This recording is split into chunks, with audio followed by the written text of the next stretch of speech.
शरीर द्रव्य में क्या क्या आते हैं? रुधिर आता है और आपका लसिका आता है। रुधिर की जब बेटा हम बात करेंगे तो उसके अंदर हम बात करेंगे प्लाज्मा और संगठित पदार्थ की। तो हम ये बोलते हैं कि हीमोग्लोबिन 12 से 16 ग्राम पर सेंट, मतलब पर सेंट, सेंट मतलब 100। तो 100 ml रक्त में बेटा आपका लगभग 12 से 16 ग्राम हीमोग्लोबिन पाया जाता है। यदि आपका रक्त समूह है ए, तो आपके प्लाज्मा में प्रतिरक्षी होगा एंटी बी, निलय से बी ऑक्सीजनित और ऑक्सीजनित, यानी कि दोनों तरीके का रक्त मिलकर के बाहर निकलता है। ठीक है। हेलो जी, नमस्कार एवरीवन, कैसे हैं सारे प्यारे बच्चे। मैं डॉक्टर प्रियंका मिश्रा आपकी अपनी जूलॉजी फैकल्टी लेकर के आई हूँ इस माइंड मैप सीरीज में।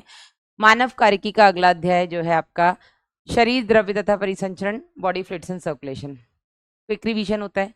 कोशिश हमारी ये होती है कि कम से कम समय में ज़्यादा से ज़्यादा टॉपिक को आपको डिटेल में समझा दें। सब कुछ वैसे पढ़ा हुआ होता है, एक तरीके से रिवीजन सीरीज होती है।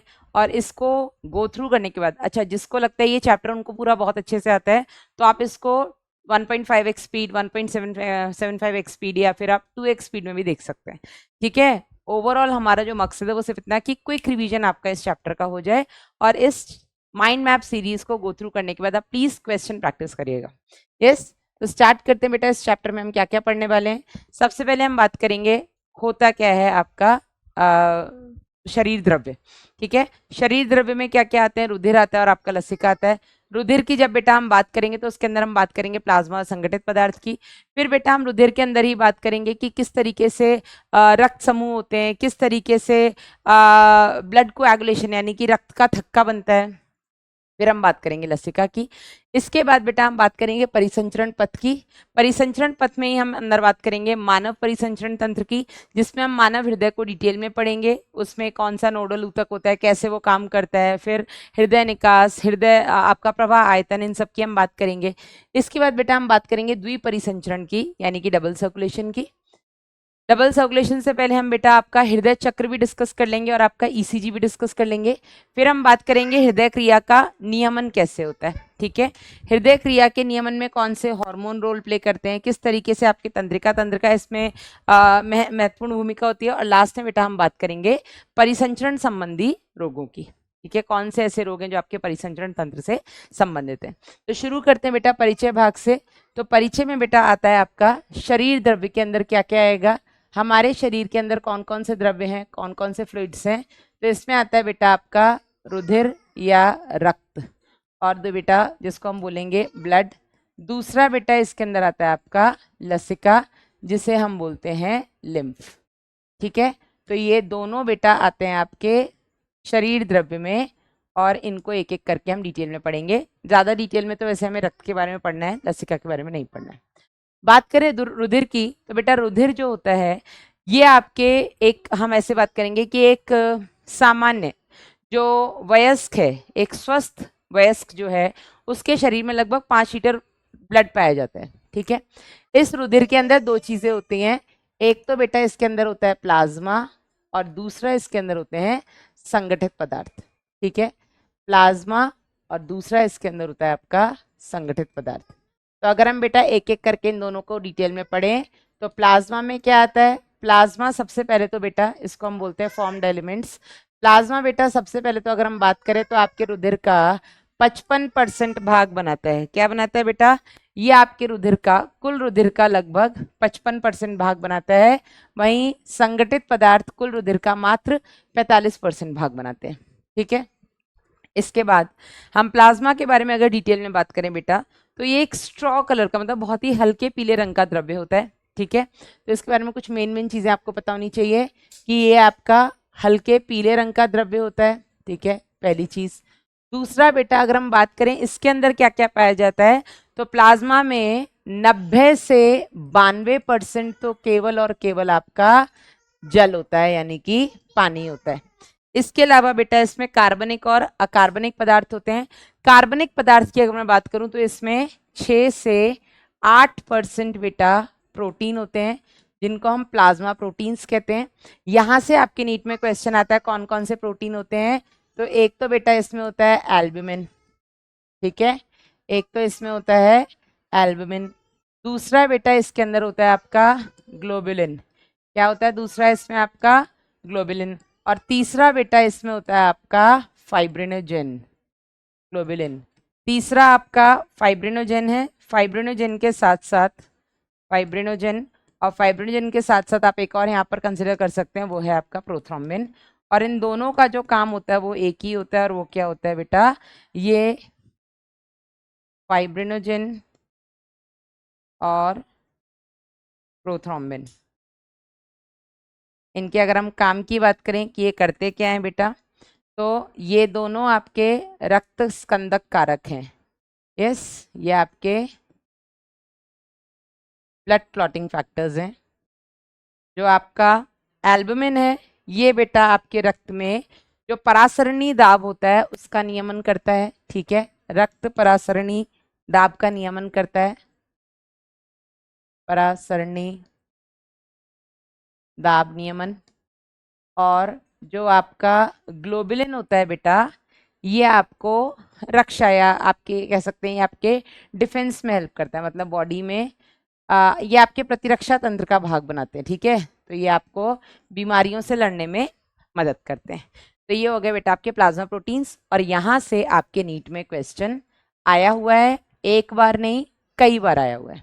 ठीक है, इसके अलावा प्लाज्मा में और क्या पाया जाता है, तो इसके अलावा प्लाज्मा में कुछ अकार्बनिक पदार्थ यानी कि आयंस पाए जाते हैं। क्या क्या आयंस पाए जाते हैं, सोडियम आयन पाया जाता है, आपका कैल्शियम आयन पाया जाता है, आपका पोटेशियम आयन पाया जाता है, मैग्नीशियम आयन पाया जाता है, यहाँ पर आपका क्लोराइड आयन पाया जाता है, बाइकार्बोनेट आयन पाया जाता है, आपका हाइड्रोजन आयन पाया जाता है आदि। ठीक है, ये सारे के सारे आयंस भी आपके प्लाज्मा में पाए जाते हैं। ठीक है, और आपके प्लाज्मा में कई सारे रक्त स्कंदक कारक पाए जाते हैं। ठीक है, दो तो हमने यहाँ पर बता दिए हैं, लेकिन और भी कई सारे आपके प्लाज्मा में रक्त स्कंदक कारक पाए जाते हैं। तो प्लाज्मा से पहला क्वेश्चन बेटा प्लाज्मा प्रोटीन से बनता है। दूसरा क्वेश्चन बेटा यहाँ से जो बनता है वो बनता है आपका सीरम क्या होता है। ठीक है, तो अगर हम प्लाज्मा में से ये स्कंदक कारक को माइनस कर दें, ठीक है, प्लाज्मा माइनस स्कंदक कारक, ये बेटा बनाते हैं आपका सीरम। ठीक है, ये भी आपके नीट में आ चुका क्वेश्चन है। ठीक है, तो प्लाज्मा में केवल आपको इतना पता होना चाहिए। आगे बढ़ते हैं बेटा, संगठित पदार्थ की बात करें तो संगठित पदार्थ में तीन चीजें आती हैं। सबसे पहले आता है आपका आरबीसीज, जिनको हम बोलते हैं लाल रुधिर कणिकाएं। इसमें आती हैं आपकी डब्ल्यूबीसीज, श्वेत रुधिर कणिकाएं। और बेटा इसमें आते हैं आपके थक्काणु, जिनको हम प्लेटलेट्स भी बोलते हैं या थ्रोम्बोसाइट्स भी बोलते हैं। तो लाल रुधिर कणिकाएं, रेड ब्लड कॉर्पसल्स, जिनको हम एरिथ्रोसाइट्स बोलते हैं, एरिथ्रो का मतलब होता है लाल। ठीक है, श्वेत रुधिर कणिकाओं को हम ल्यूकोसाइट्स बोलते हैं, और थक्काणु को हम थ्रोम्बोसाइट्स बोलते हैं, प्लेटलेट्स बोलते हैं। ठीक है, अब इन तीनों के बारे में आपको कुछ छोटी छोटी सी बेसिक सी चीजें पता होनी चाहिए, और वो ये बेटा कि जो आपके आरबीसीज होते हैं ये सबसे ज्यादा मात्रा में पाए जाते हैं। कितने पाए जाते हैं बेटा, तो ये 5 से 5.5 मिलियन है ना प्रति mm³ रक्त में। वहीं आपके डब्ल्यूबीसीज बेटा 6000 से 8000 प्रति mm³ रक्त में।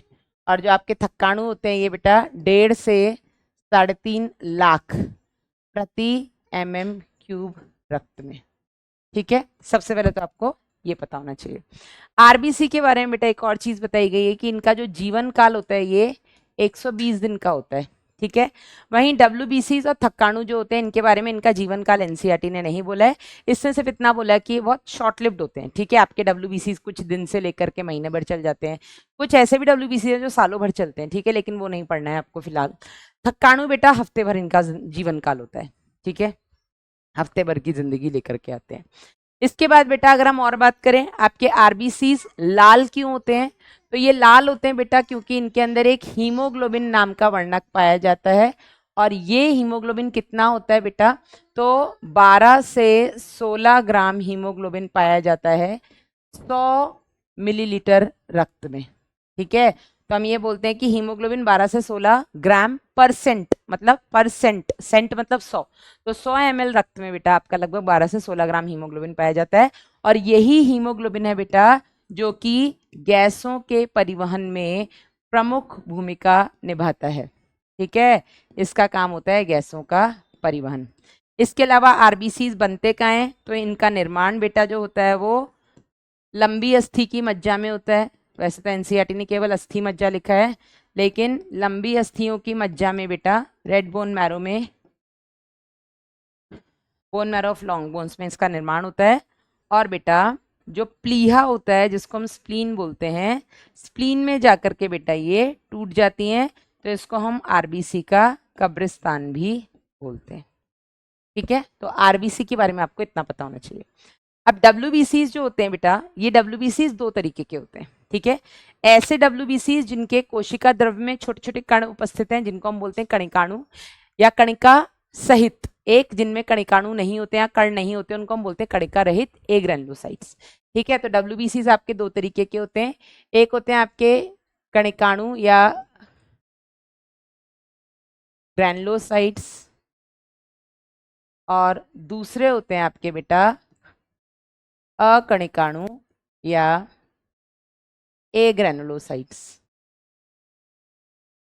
ठीक है, इनके क्या काम होते हैं, कितने प्रकार के होते हैं, इनको हमने कणिकाणु अकणिकाणु क्यों बोला बेटा, क्योंकि इनके कोशिका द्रव्य में छोटे छोटे कण पाए जाते हैं, जबकि अकणिकाणु के कोशिका द्रव्य में कण नहीं पाए जाते, एकदम क्लियर कोशिका द्रव्य होता है। ठीक है, कणिकाणु आपके तीन प्रकार के होते हैं, आपके न्यूट्रोफिल्स, इओसिनोफिल्स, बेसोफिल्स, और अकणिकाणु आपके दो प्रकार के होते हैं, मोनोसाइट्स और लिम्फोसाइट्स यानी कि लसिकाणु। क्विक रिवीजन है इसलिए शॉर्ट में लिख रही हूँ, लेकिन फिर भी आप चाहो तो थोड़ा थोड़ा और लिख देती हूँ। ठीक है, तो ये हो गए आपके न्यूट्रोफिल्स, इओसिनोफिल्स, बेसोफिल्स, मोनोसाइट्स और लिम्फोसाइट्स, इनको हम लसिकाणु बोलते हैं। ठीक है, लसिकाणु बेटा आपके दो प्रकार के होते हैं, बी कोशिकाएं और टी कोशिकाएं, इनको हम बी सेल्स और टी सेल्स के नाम से जानते हैं। अब यहाँ पर बहुत छोटी सी चीजें आपको पता होनी चाहिए, ज्यादा आपको पढ़ना नहीं है। सबसे पहले तो आपको इनकी परसेंटेज पता होनी चाहिए कि कुल डब्ल्यूबीसीज जो हैं आपके, इनमें सबसे ज्यादा आपके न्यूट्रोफिल्स होते हैं। कितने होते हैं बेटा आपके, 60 से 65% आपके न्यूट्रोफिल्स होते हैं, 2 से 3% आपके इओसिनोफिल्स होते हैं, सबसे कम आपके बेसोफिल्स होते हैं आधे से 1%, मोनोसाइट्स आपके 6 से 8% होते हैं, और लिम्फोसाइट्स बेटा आपके 20 से 25% होते हैं। ठीक है, आपको ये परसेंटेज पता होना चाहिए, सबसे ज्यादा आपके न्यूट्रोफिल्स, सबसे कम आपके बेसोफिल्स। अब इनके काम क्या होते हैं बेटा, तो आपके जो न्यूट्रोफिल्स होते हैं इनका काम होता है, भक्षाणु कोशिकाएं होती हैं, जो भी बाहर के कोई जीव इनको दिख गया, कोई बाहरी चीज दिख गई, उसको भक्षण कर लेते हैं, खा जाते हैं। आपके मोनोसाइट्स भी बेटा भक्षाणु होते हैं, ये दोनों आपके फैगोसिटिक नेचर के होते हैं, कुछ भी इनको दिखेगा तो उसको खा जाएंगे। ठीक है, बेसोफिल्स जो होते हैं बेटा, यहाँ से 3 रसायन स्रावित होते हैं, कौन कौन से, हिस्टामीन, सेरोटोनिन और हेपेरिन। और इनका जो बेटा मुख्य काम होता है, ये आपके शोध प्रक्रियाओं में या शोध प्रतिक्रियाएं जो होती हैं आपकी, इन्फ्लामेटरी रिएक्शंस जो होती हैं बेटा, उसमें ये मुख्य भूमिका निभाते हैं। वहीं आपके इओसिनोफिल्स बेटा, एक तो ये एंटी इन्फ्लामेटरी होती हैं, प्रतिशोधकारी इनकी क्रिया होती है, साथ ही साथ बेटा जो एलर्जी अभिक्रियाएं होती हैं उसके लिए भी ये इओसिनोफिल्स ही मुख्य भूमिका निभाते हैं उसमें। लसिकाणु की बेटा अगर हम बात करें तो ये आपका प्रतिरक्षा तंत्र बनाते हैं। ठीक है, ये प्रतिरक्षी निर्माण करते हैं, एंटीबॉडीज निर्माण करते हैं, जिसके चलते ये आपके शरीर को बीमारियों से लड़ने की क्षमता प्रदान करते हैं। दो तरीके के ये बेटा कोशिकाएं होती हैं, बी लसिकाणु और टी लसिकाणु, और यही बेटा आपके लसिकाणु आपके प्रतिरक्षियों का निर्माण करती हैं। ठीक है, इतना पढ़ना है आपको डब्ल्यूबीसीज के बारे में। थक्काणु या प्लेटलेट्स के बारे में अगर हम बात करें बेटा, तो ये जो आपके थक्काणु होते हैं इनका हमने काउंट देख लिया, 1.5 से 3.5 लाख होते हैं। ये वास्तविक कोशिकाएं नहीं है, ये आपके मेगा कैरियोसाइट के टुकड़े होते हैं, पहली चीज। ठीक है, इनका जो मुख्य काम होता है, इनका काम होता है गैसों का परिवहन, इनका काम हमने दिखाई दिया। इनका बेटा जो मुख्य काम होता है वो होता है रक्त स्कंदन में मदद करना। ठीक है, ब्लड क्लॉटिंग में बेटा इनकी भूमिका होती है। इसकी कमी से क्या होगा बेटा, अगर थक्काणु की आपके शरीर में कमी आ जाए तो ब्लीडिंग डिसऑर्डर्स होते हैं। ठीक है, शरीर में जो अगर कहीं चोट लग जाए तो ब्लड बहता ही रहेगा, क्योंकि थक्का ही नहीं बनेगा तो ब्लड रुकेगा कैसे। ठीक है, तो इसकी कमी से ब्लीडिंग डिसऑर्डर्स होते हैं। आरबीसी में थोड़ी चीज एक और बता देती हूँ कि हमारे जो आरबीसी होते हैं बेटा वो केंद्रक विहीन होते हैं। कैसे होते हैं? उनमें केंद्रक नहीं होता है, केंद्रक विहीन होते हैं। साथ ही साथ बेटा उभयावतल होते हैं, बाइकॉनकेव आकार के होते हैं। ठीक है, उभयावतल बाइकॉनकेव होते हैं। ठीक है, इनमें केंद्रक नहीं होता और ये उभयावतल होते हैं। क्यों होते हैं ऐसे बेटा? ताकि ये ज्यादा से ज्यादा हीमोग्लोबिन को समा सकें। जितना ज्यादा हीमोग्लोबिन होगा उतना ज्यादा बेटा ये गैसों का परिवहन कर पाएंगे। ठीक है, डन है यहाँ तक? एनसीईआरटी हमने पूरी कवर कर ली।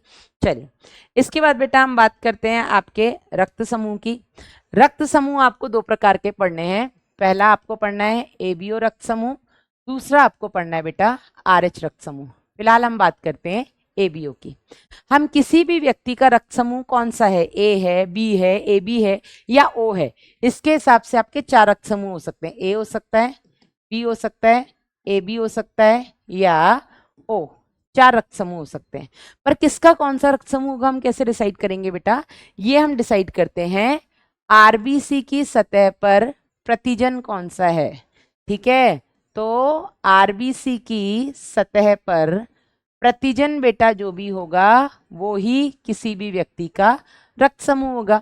यदि किसी आरबीसी की सतह पर प्रतिजन है ए, रक्त समूह हो जाएगा ए। प्रतिजन है बी, रक्त समूह हो जाएगा बी। दोनों प्रतिजन है ए और बी तो रक्त समूह हो जाएगा ए बी। और अगर कोई प्रतिजन नहीं है तो रक्त समूह हो जाएगा आपका ओ।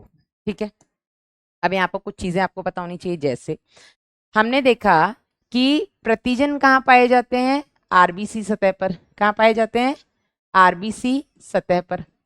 वहीं बेटा एक होते हैं प्रतिरक्षी। प्रतिरक्षी प्रोटीन होते हैं और ये बेटा कहाँ पाए जाते हैं?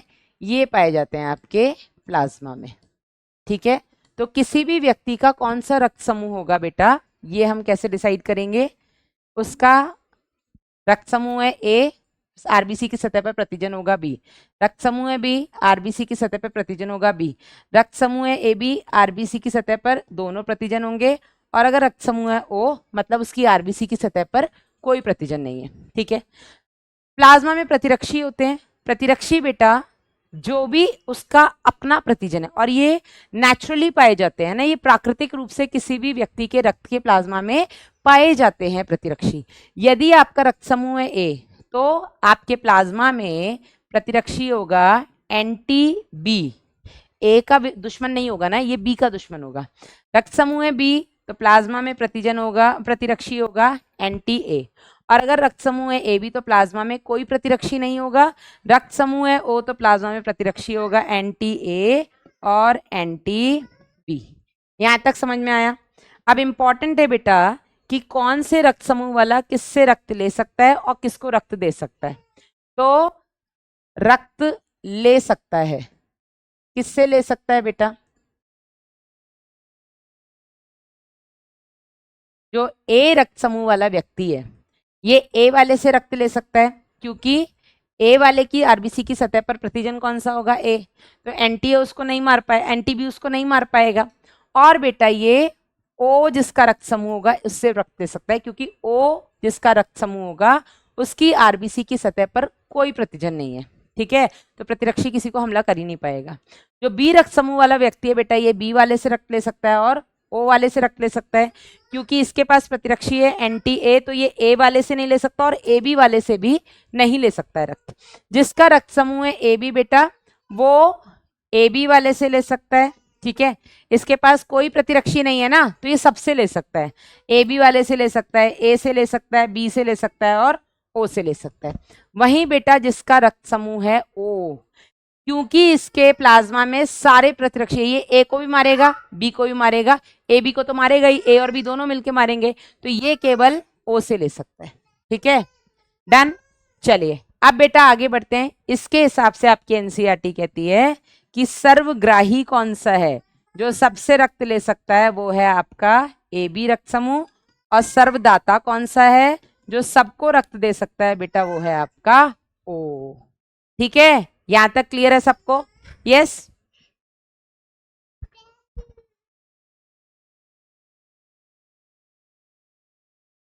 डन, यहां तक सभी को क्लियर है। ये हो गया बेटा आपका एबीओ रक्त समूह। अब हम बात करेंगे आपके आरएच रक्त समूह की। तो आरएच रक्त समूह के हिसाब से बेटा ये मैंने आपको बना के बताई दिया है, ठीक है। आरएच रक्त समूह में ये देखेंगे हम कि आरबीसी की सतह पर एक और प्रतिजन होता है जिसको हम बेटा डी या आरएच प्रतिजन कहेंगे।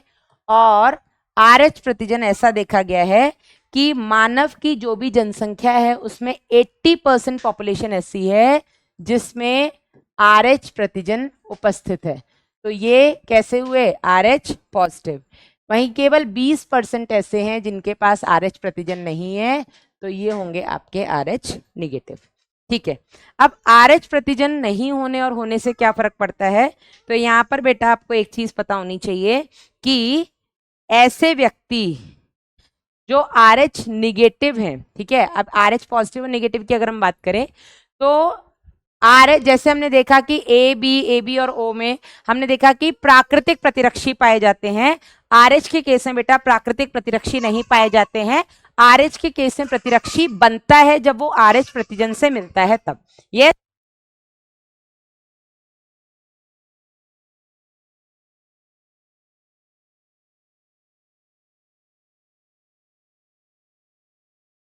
तो जो आपका आरएच प्रतिरक्षी है बेटा, ये प्राकृतिक रूप से आपके रक्त में नहीं पाया जाता, ये आरएच प्रतिजन से मिलने के बाद ही बनता है, ठीक है। ये चीज क्लियर है। अब ऐसा देखा गया, यहां पर एक स्पेशल केस पढ़ना जरूरी है कि यदि किसी कपल में, किसी दंपति में अगर नर आरएच पॉजिटिव है और मादा आरएच निगेटिव है, ठीक है, लिख देती हूं मैं यहाँ पे, मादा आरएच निगेटिव है और नर आरएच पॉजिटिव है, तो इस केस में एक स्पेशल केस देखने को मिल सकता है और वो बेटा केस है अपना गर्भ रक्ताणु कोरकता, ठीक है, एरिथ्रोब्लास्टोसिस पिटालिस, एरिथ्रोब्लास्टोसिस पिटालिस। अब इसका मतलब क्या है पहले बेटा हम वो समझ लेते हैं। मतलब गर्भ में पल रहे जो फीटस, ठीक है, एरिथ्रो आरबीसीज, ब्लास्ट मतलब फटना, फीटस यानी भ्रूण में, जो आपका भ्रूण है जो माँ के गर्भ में है, ठीक है। तो गर्भ रक्ताणु कोरकता में क्या होता है कि माँ की कोख में पल रहे बच्चे के आरबीसीज फटने लग जाते हैं, ठीक है। यहां तक क्लियर है सबको, यस। तो यहां पर एक जो केस है बेटा उसमें ऐसा देखने को मिलता है कि जब कभी भी कोई ऐसा दंपति जहां पर फीमेल आरएच निगेटिव है, मेल आरएच पॉजिटिव है, उस कंडीशन में बेटा जब पहला बच्चा इनका होगा, जब इस मदर के गर्भ में, इस माँ के गर्भ में बेटा जब पहला बच्चा पल रहा होगा, उस समय पर बाहर माँ का रक्त, अंदर बच्चे का रक्त आरएच पॉजिटिव, बच्चा कैसा है आरएच पॉजिटिव, ठीक है। आरएच पॉजिटिव होने की बच्चे की संभावना काफी होगी। माँ कैसी है बेटा आरएच निगेटिव। अब माँ को नहीं पता आरएच एंटीजन क्या होता है, क्योंकि प्राकृतिक रूप से आरएच प्रतिरक्षी माँ मतलब किसी के भी प्लाज्मा में उपस्थित नहीं होता है, ठीक है। तो पहला जो गर्भ धारण किया है माँ ने, पहले गर्भ धारण के समय पे कोई दिक्कत नहीं हुई क्योंकि माँ का रक्त बच्चे के रक्त से मिलेगा नहीं, ठीक है, मिलेगा भी तो माँ के रक्त में ऐसा कुछ प्रतिरक्षी नहीं है, ठीक है। तो पहली डिलीवरी तो सामान्य हो जाएगी, इसका प्रसव जो होगा वो सामान्य हो जाएगा, ठीक है। ये पहले बच्चे के केस में है, ठीक है, ये पहले बच्चे के केस में। लेकिन डिलीवरी के समय पे पूरी संभावना है कि किसी तरीके से संभावना है कि माँ और बच्चे का रक्त कांटेक्ट में आ जाए, और अगर माँ और बच्चे का रक्त कांटेक्ट में आ गया प्रसव के दौरान, तो माँ का रक्त देखेगा कि ओहो ये तो कुछ आरएच नाम का प्रतिरक्षी है जो इसके लिए बाहर है, मतलब बाहरी चीज है, और उस आरएच प्रतिरक्षी के विपरीत में या उसके विरोध में माँ के रक्त के अंदर आरएच प्रतिरक्षी बनेगा, और दूसरे या अगले जितने भी बच्चे होंगे उस कंडीशन में जब माँ के गर्भ में ये बच्चा, अगला बच्चा पल रहा होगा, उस समय पर बेटा पूरी संभावना है कि माँ के रक्त से आरएच प्रतिरक्षी या प्रति आरएच प्रतिरक्षी जो है वो बच्चे में जाए, और अगर बच्चे का RH प्रतिजन कहाँ पर उपस्थित है? आरबीसी की सतह पर। माँ के प्लाज्मा में उपस्थित प्रति RH जो प्रतिरक्षी है, एंटी RH जो प्रतिरक्षी है, वो अगर बच्चे के पास जाता है तो ये एंटी RH प्रतिरक्षी RH प्रतिजन को मारेगा। और उस कंडीशन में जब ये एंटी RH प्रतिरक्षी RH प्रतिजन को मारेगा, मतलब ये आरबीसी की सतह पर उपस्थित, आरबीसी की सतह पर उपस्थित RH पे अटैक करेगा ना, मतलब ये जो आपके आरबीसीज हैं उनको रप्चर कर देगा, मतलब आरबीसीज जो हैं भ्रूण की वो फटने लग जाएंगी। ठीक है, और भ्रूण की आरबीसी की फटने के कारण बेटा क्या हो सकता है? भ्रूण के आरबीसी के फटने के कारण उस बच्चे में आरबीसी की कमी हो जाएगी, हीमोग्लोबिन की कमी हो जाएगी, और इसी को बेटा हम बोलते हैं गर्भ रक्ताणु कोरकता। इस कंडीशन में जो बच्चा होता है उसमें गंभीर अरक्तता यानी कि सीवियर अनीमिया और जॉन्डिस मतलब कि पीलिया देखने को मिलती है, जिसके चलते बेटा ये बच्चा गर्भ में या जन्म के पश्चात मर सकता है। ठीक है, तो ये RH इनकम्पैटिबिलिटी का एक स्पेशल केस देखा जा सकता है, उस केस में जहां पर माँ RH निगेटिव है और जो पिता है बच्चे का वो RH पॉजिटिव है। ठीक है, पहली डिलीवरी सामान्य होगी, पहली डिलीवरी में कोई कॉम्प्लिकेशन नहीं आएगा, दूसरे या उसके बाद की जो भी डिलीवरीज होंगी उनमें कॉम्प्लिकेशन आएगा। अब इससे मैम बचा नहीं जा सकता? बिल्कुल बचा जा सकता है। जन्म होते ही, बच्चे का जन्म होते ही प्रसव के तुरंत बाद हम एक रोगम नाम का बेटा, जिसको हम एंटीडीबी बोलते हैं, इसको हम बोलते हैं एंटी RH, है ना, प्रतिरक्षी हम माँ को इंजेक्ट करते हैं, हम माँ को रोगम का इंजेक्शन देते हैं, जिसके चलते जो भी RH प्रतिजन माँ के रक्त में बच्चे के पहुंचे हैं ये उसको खत्म कर देता है। ठीक है, जिसके चलते माँ किसी RH को मिलती नहीं है तो वो उसके विपरीत कोई प्रतिरक्षी भी नहीं बनाती है। ठीक है, आगे बढ़ते हैं। तो यहाँ से आपके नीट में क्वेश्चन आया हुआ है कि इरिथ्रोब्लास्टोसिस फेटालिस में क्या होता है बेटा? ये गंभीर अरक्तता और पीलिया के चलते बच्चे की मृत्यु हो सकती है।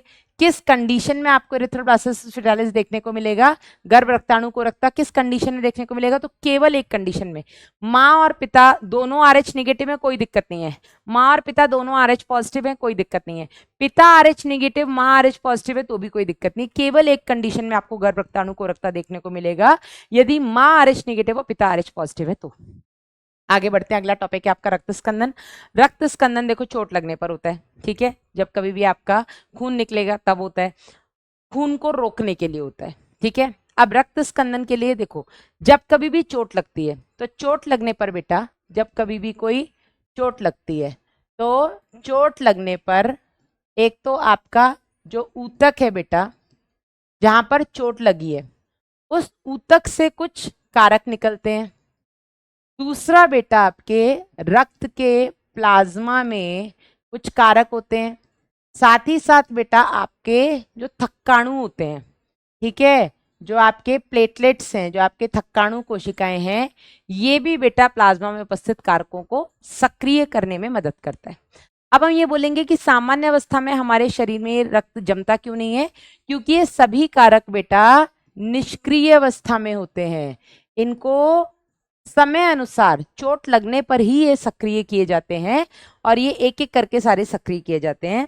इसको बेटा हम सोपानी प्रक्रम बोलते हैं, यानी कि कैस्केड प्रोसेस बोलते हैं। सोपानी प्रक्रम मतलब पहले एक कारक सक्रिय होगा, वो सक्रिय कारक अगले को सक्रिय करेगा, वो कारक अगले को सक्रिय करेगा। तो ऐसा नहीं है कि एक कोई भी कारक आती है सारे एक साथ सक्रिय हो जाएंगे, नहीं, एक एक करके स्टेप बाय स्टेप बेटा कारक सक्रिय होते हैं। इसको हम सोपानी प्रक्रम बोलते हैं। होता क्या है देखो, जहां आपका थक्का बनता है, रक्त का थक्का बनता कैसे है? ठीक है, जो स्कंदन होता है या जो स्कंदक बनता है वो कैसे बनता है? यहाँ पर बेटा आपके कुछ फाइब्रिन, फाइब्रिन क्या होते हैं बेटा? फाइब्रिन पतले पतले छोटे छोटे रेशे होते हैं। ये फाइब्रिन बेटा कुछ मृत जो संगठित पदार्थ या कोशिकाएं हैं बेटा, इन कोशिकाओं के साथ मिलकर के आपका थक्का बनाती है, पहली चीज तो। ठीक है, अब ये फाइब्रिन कैसे बनता है बेटा? तो ये फाइब्रिन आपके रक्त स्कंदक कारक फाइब्रिनोजेन, फाइब्रिनोजेन के सक्रिय होने से बनता है। ठीक है, फाइब्रिनोजेन बेटा एक निष्क्रिय कारक है और ये सक्रिय होकर के बनाता है आपका फाइब्रिन। ठीक है, अब इसको सक्रिय करने के लिए क्या चाहिए, तो फाइब्रिनोजेन से फाइब्रिन बनाने के लिए हमें चाहिए थ्रोम्बिन। क्या चाहिए हमें बेटा, इसके लिए हमें चाहिए थ्रोम्बिन। अब ये थ्रोम्बिन कहाँ से बना, तो थ्रोम्बिन बेटा आपका एक प्रोथ्रोम्बिन करके कारक होता है, जो हमने पढ़ा भी था। प्रोथ्रोम्बिन बेटा जो कि एक निष्क्रिय कारक है, इस निष्क्रिय को सक्रिय कौन करता है, सक्रिय होकर के बेटा ये बनाता है थ्रोम्बिन। लेकिन इस निष्क्रिय को सक्रिय किया किसने बेटा, तो इसको सक्रिय करने के लिए जरूरी था आपका थ्रोम्बोकाइनेज। ये थ्रोम्बोकाइनेज एक कॉम्प्लेक्स होता है बेटा, और ये थ्रोम्बोकाइनेज कैसे बनता है, तो हमारे प्लाज्मा में 13 स्कंदक कारक होते हैं। ठीक है, जो एक एक एक एक करके सक्रिय होते हैं और फिर एक एंजाइम कॉम्प्लेक्स बनता है जिसको हम थ्रोम्बोकाइनेज बोलते हैं। ये थ्रोम्बोकाइनेज प्रोथ्रोम्बिन को सक्रिय करके थ्रोम्बिन बनाता है, ये थ्रोम्बिन फाइब्रिनोजेन को सक्रिय करके फाइब्रिन बनाता है, ये फाइब्रिन कुछ मृत कोशिकाओं के साथ मिलकर के बेटा रक्त का थक्का बनाते हैं, स्कंदन बनाते हैं, जो क्लॉट बनता है वो बनाते हैं। ठीक है, अब इस पूरी प्रक्रिया में कैल्शियम आयन की बहुत ही इंपॉर्टेंट भूमिका है। कैल्शियम आयन यहाँ पर चाहिए, कैल्शियम आयन की कमी से स्कंदन में दिक्कत होगी। और विटामिन के बेटा चाहिए, अगर विटामिन के नहीं होगा तो कहीं ना कहीं प्रोथ्रोम्बिन निर्माण में ही दिक्कत आएगी। प्रोथ्रोम्बिन नहीं बनेगा तो आगे की प्रक्रिया भी नहीं होगी, समझे या नहीं। ठीक है, आगे बढ़ते हैं बेटा।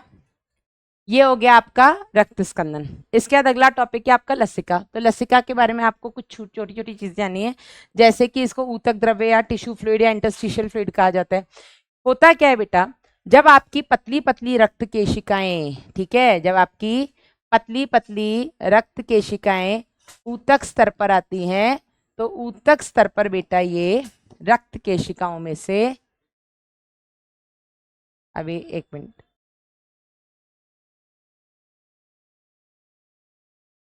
तो ये बेटा ऊतक के स्तर पर जो केशिकाएं आती हैं, इन केशिकाओं में से, इनमें से आपका रक्त जा रहा है। ठीक है, लाल रंग से बना देते हैं भैया, पिंक कलर से बनाते हैं। इसमें से आपका रक्त जा रहा है, ठीक है, इन केशिकाओं में से। जब बेटा रक्त इन केशिकाओं में से जाता है, तो यहाँ पर ऊतक के स्तर पर बेटा कुछ ऐसी आपकी वो होती हैं, मतलब ऊतक के स्तर पर बेटा आपकी जो केशिकाएं हैं, इनमें से कुछ पदार्थ रिस करके, मतलब केशिकाओं में आपकी सरल शल की उपकला होती है। ठीक है, तो उपकला कोशिकाओं के बीच में जो जगह होती है बेटा, वहां से ये रिस करके आपके कहाँ आ जाती हैं, इस ऊतक के बीच में भर जाती हैं। और क्योंकि बेटा ये वहां से निकल करके ऊतक के बीच में भरती हैं, यही बेटा मिलकर के ऊतक द्रव्य का निर्माण करती हैं और इसी को हम लसिका कहते हैं। ठीक है, तो यही बेटा जो रक्त यहाँ से निकल रहा है, ये रक्त निकल रहा है ना इसमें से, इस रक्त में से बेटा कुछ रिसाव होकर के ऊतकों के बीच में भर जाता है और इसी को हम ऊतक द्रव्य कहते हैं। ठीक है, अब ऊतक द्रव्य का काम क्या होता है बेटा, तो इस ऊतक द्रव्य की मदद से रक्त और ऊतकों के बीच में गैसों का परिवहन होता है या गैसों का विनिमय होता है, आप ऐसे बोल सकते हैं। इसके अलावा इस ऊतक में क्या होता है बेटा, तो इस ऊतक के अगर हम संगठन की बात करें तो लगभग लगभग प्लाज्मा जैसा संगठन होता है आपके ऊतक का। मतलब जो कुछ भी आपके प्लाज्मा में है वो सब कुछ आपके ऊतक में होता है। क्या नहीं होता है, अपवाद। ठीक है, अपवाद क्या है बेटा, तो यहाँ पर प्लाज्मा प्रोटीन्स नहीं होते। ठीक है, क्योंकि प्लाज्मा प्रोटीन्स का आकार बड़ा होता है तो वो यहाँ से छन करके नहीं आ पाते, जिसकी वजह से बेटा प्लाज्मा प्रोटीन्स यहाँ पर नहीं होते हैं। बाकी सब कुछ वो होता है जो भी आपके रक्त में या प्लाज्मा में है, वो सब कुछ बेटा आपके ऊतक में आता है सिवाय प्लाज्मा प्रोटीन के। यस, क्लियर हुआ। ठीक है, तो और बेटा ऊतक का मतलब आपका एक पूरा लसिका तंत्र है, आपकी बॉडी में एक पूरा लिम्फेटिक सिस्टम है। इस लसिका तंत्र के अंदर बेटा आपकी लसिका वाहिनियां आ जाती हैं। ठीक है, उसमें लसिका आ जाते हैं। यहाँ पर आपके लसिकाणु मुख्य रूप से पाए जाते हैं। इनमें आरबीसीज नहीं पाए जाते हैं, इनमें लसिकाणु होते हैं, लिम्फोसाइट्स होते हैं जो कि प्रतिरक्षा में मदद करते हैं। ठीक है, साथ ही साथ बेटा आपकी लसिका वाहिनियों में एक लसिका वाहिनी है आपका लैक्टील। ठीक है, लैक्टियल, ये एक लसिका वाहिनी है जो कि आपकी छोटी आंत में पाई जाती है। और ये बेटा, ये लसिका वाहिनी बेटा छोटी आंत में वसा का अवशोषण करने में मदद करती है। ठीक है, छोटी आंत में ये वसा अवशोषण करती है। यहाँ तक क्लियर है? यहाँ पर खत्म होता है आपका लसिका। आगे बढ़ते हैं बेटा, शुरू करते हैं अपना अगला टॉपिक, परिसंचरण पथ। परिसंचरण पथ में आपको दो चीजें पता होनी चाहिए। सबसे पहले तो परिसंचरण तंत्र कितने प्रकार का होता है। तो जो आपका परिसंचरण तंत्र होता है जिसको हम बोलते हैं सर्कुलेटरी सिस्टम, ये परिसंचरण तंत्र बेटा आपका दो प्रकार का होता है। एक होता है खुले प्रकार का, open type of circulatory system, और दूसरा होता है बेटा आपका बंद प्रकार का, जिसको हम बोलते हैं close type of circulatory system. अब ये जो खुले और बंद प्रकार के परिसंचरण तंत्र हैं, ये क्या होते हैं बेटा? तो खुले प्रकार के परिसंचरण तंत्र में विकसित रक्त वाहिनियां नहीं होती, मतलब होती हैं लेकिन उतनी विकसित नहीं होती हैं, या यूं लिख दो सुविकसित रक्त वाहिनियां यहाँ पर अनुपस्थित होती हैं। यहाँ पर सुविकसित रक्त वाहिनियां नहीं होती, जो हमारे केस में होती हैं। ठीक है, यहाँ पर क्या होता है, खुले प्रकार के परिसंचरण तंत्र में रक्त हृदय से निकलता है वाहिनियों में, और क्योंकि यहाँ पर वाहिनियां विकसित नहीं है तो ये वाहिनियों से बेटा गुहा में फैल जाता है। ठीक है, देह गुहाओं में फैलता है और देह गुहाओं से वापस से हृदय में आता है। हमारे केस में या बंद प्रकार में क्या होता है, रक्त हृदय से निकलता है वाहिनियों द्वारा, और ये वाहिनियां बेटा आपस में मिलकर के वापस रक्त को हृदय में लेकर आती हैं। ठीक है, तो यहाँ पर किसी भी तरीके की गुहा में जाकर के रक्त नहीं फैलता है। तो यहाँ पर सुविकसित रक्त वाहिनियां होती हैं और उन्हीं रक्त वाहिनियों के अंदर आपका रक्त फ्लो करता है।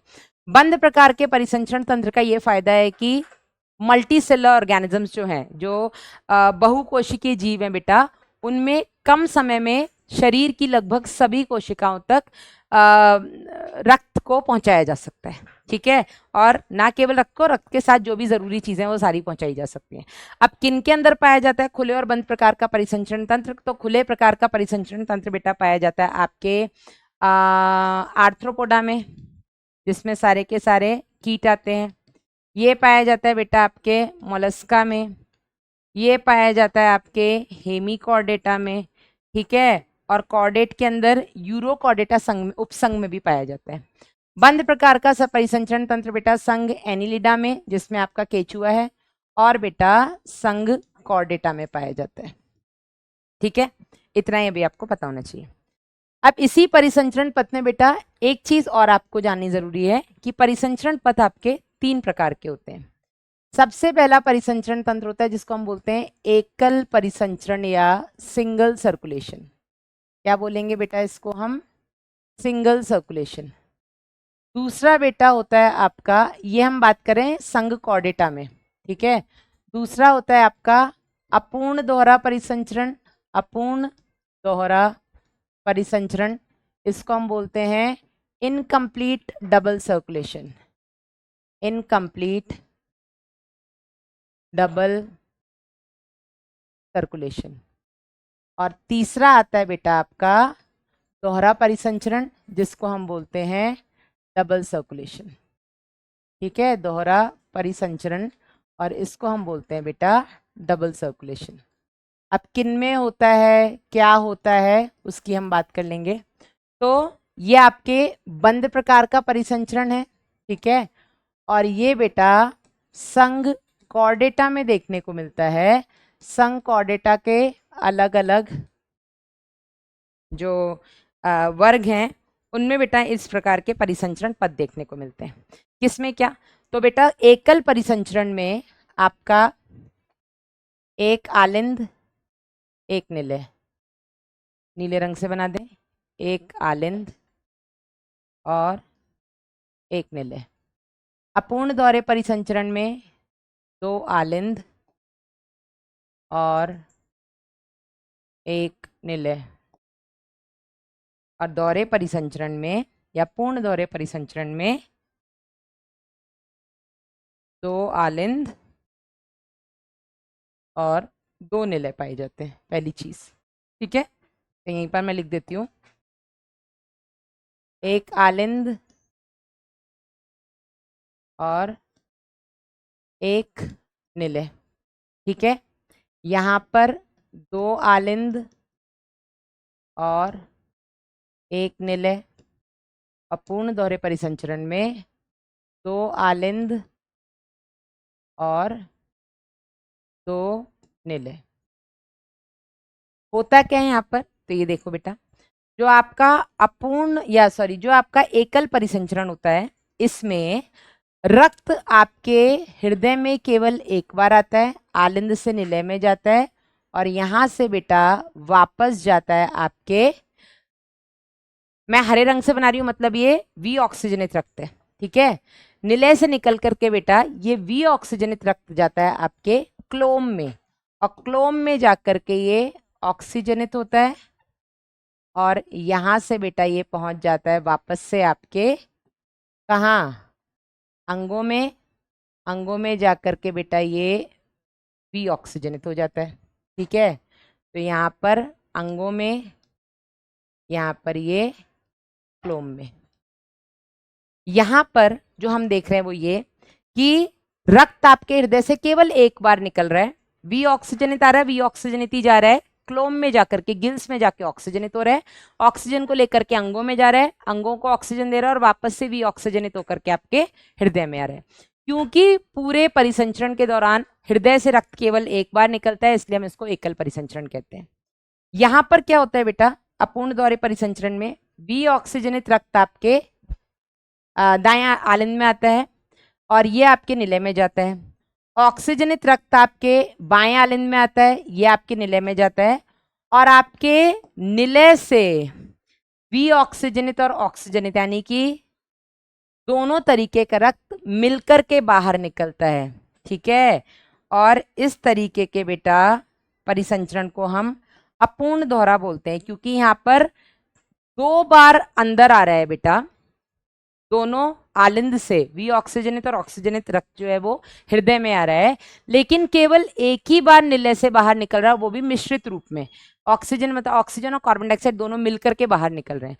तो आ तो 2 बार रहा है, लेकिन निकल केवल एक ही बार रहा है निलय से, और इस तरीके के परिसंचरण को हम दोहरा इसलिए क्योंकि 2 बार आ रहा है, लेकिन निकल तो एक ही बार है, निकलना भी 2 बार चाहिए ना, तो अपूर्ण दोहरा परिसंचरण कहते हैं। पूर्ण दोहरे परिसंचरण में क्या होता है बेटा, वी ऑक्सीजनित रक्त आता है आपके दाएं आलिंद में, यहां से जाता है दाएं निलय में, दाएं निलय से बाहर निकलता है, और फिर बेटा वो ऑक्सीजनित होकर के आता है बाएं आलिंद में, यहां से जाता है बाएं निलय में, और बाएं निलय से फिर से शरीर के लिए बाहर निकलता है।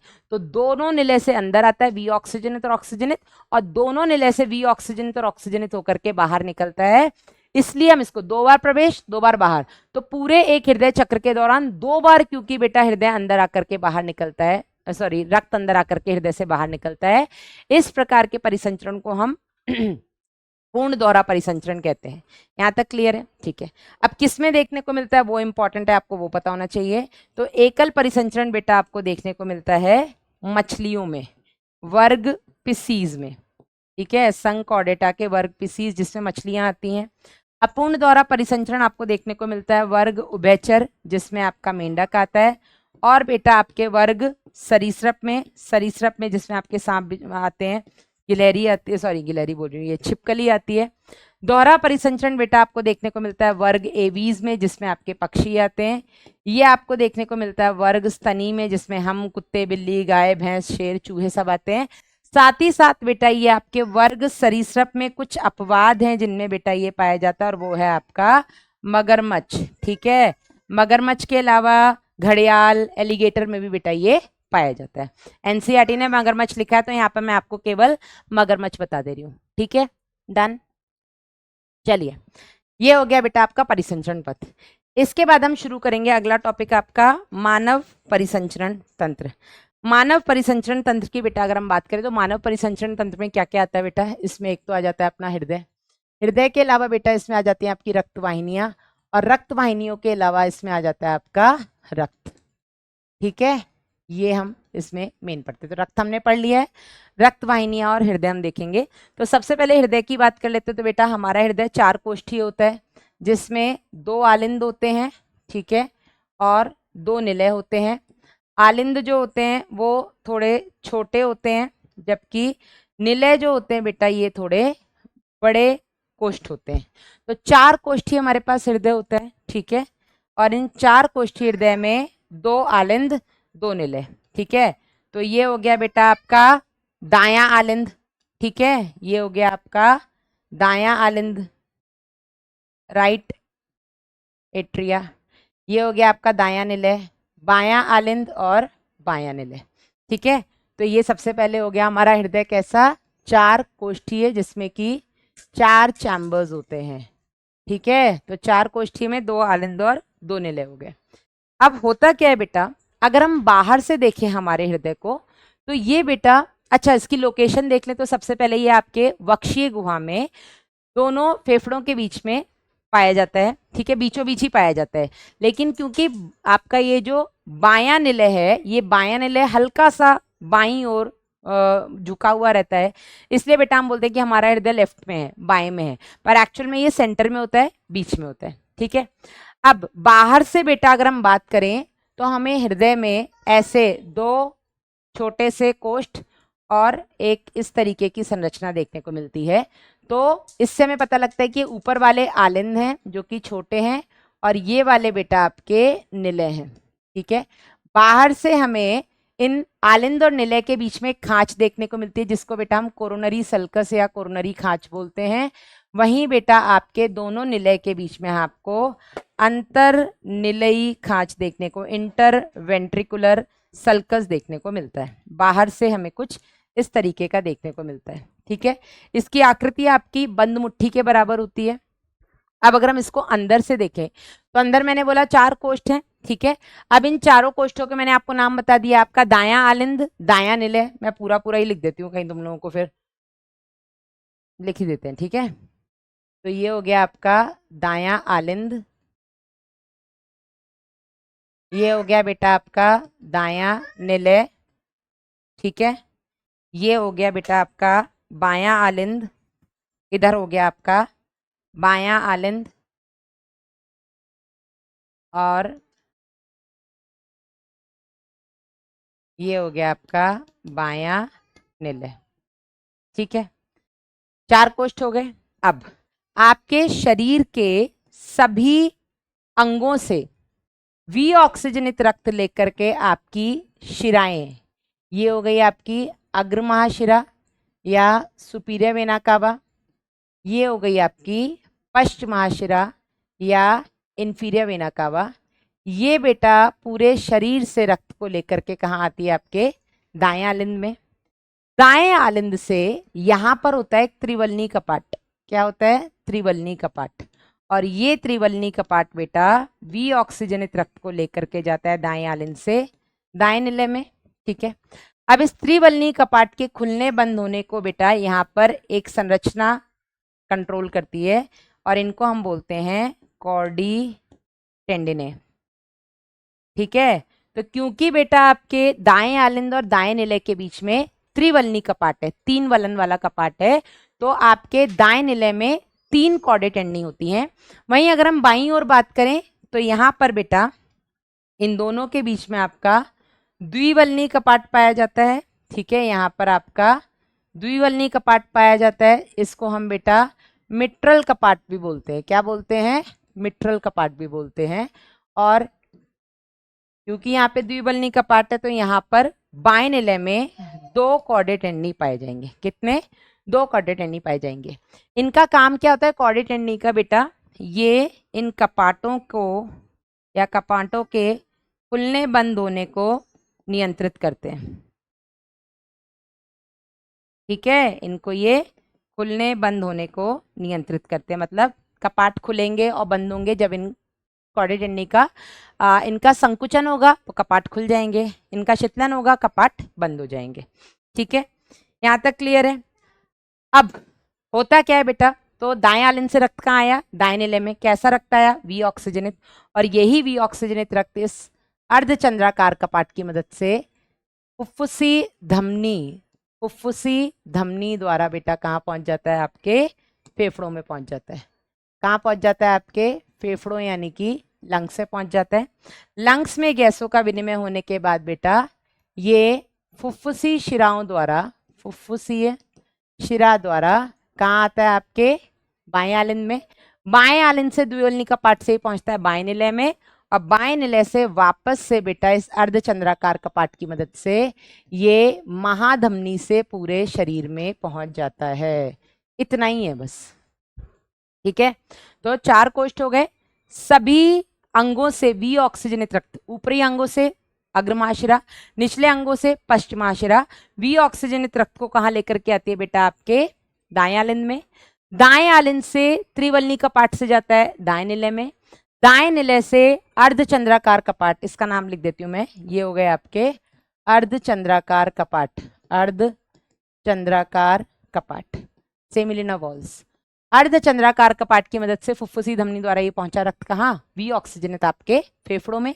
फेफड़ों में गैसों का विनिमय हुआ रक्त ऑक्सीजनित होकर के बेटा आपकी फुफ्फुसी शिराओं द्वारा कहाँ पहुंच गया, आपके बाएं आलिंद में। बाएं आलिंद से द्विवल्नी कपाट से पहुंचा आपके बाएं निलय में।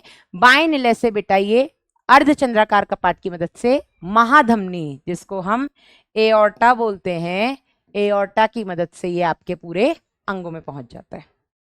ठीक है, ये क्लियर है। अब यहां पर आपको छोटी छोटी चीजें और दिखेंगी।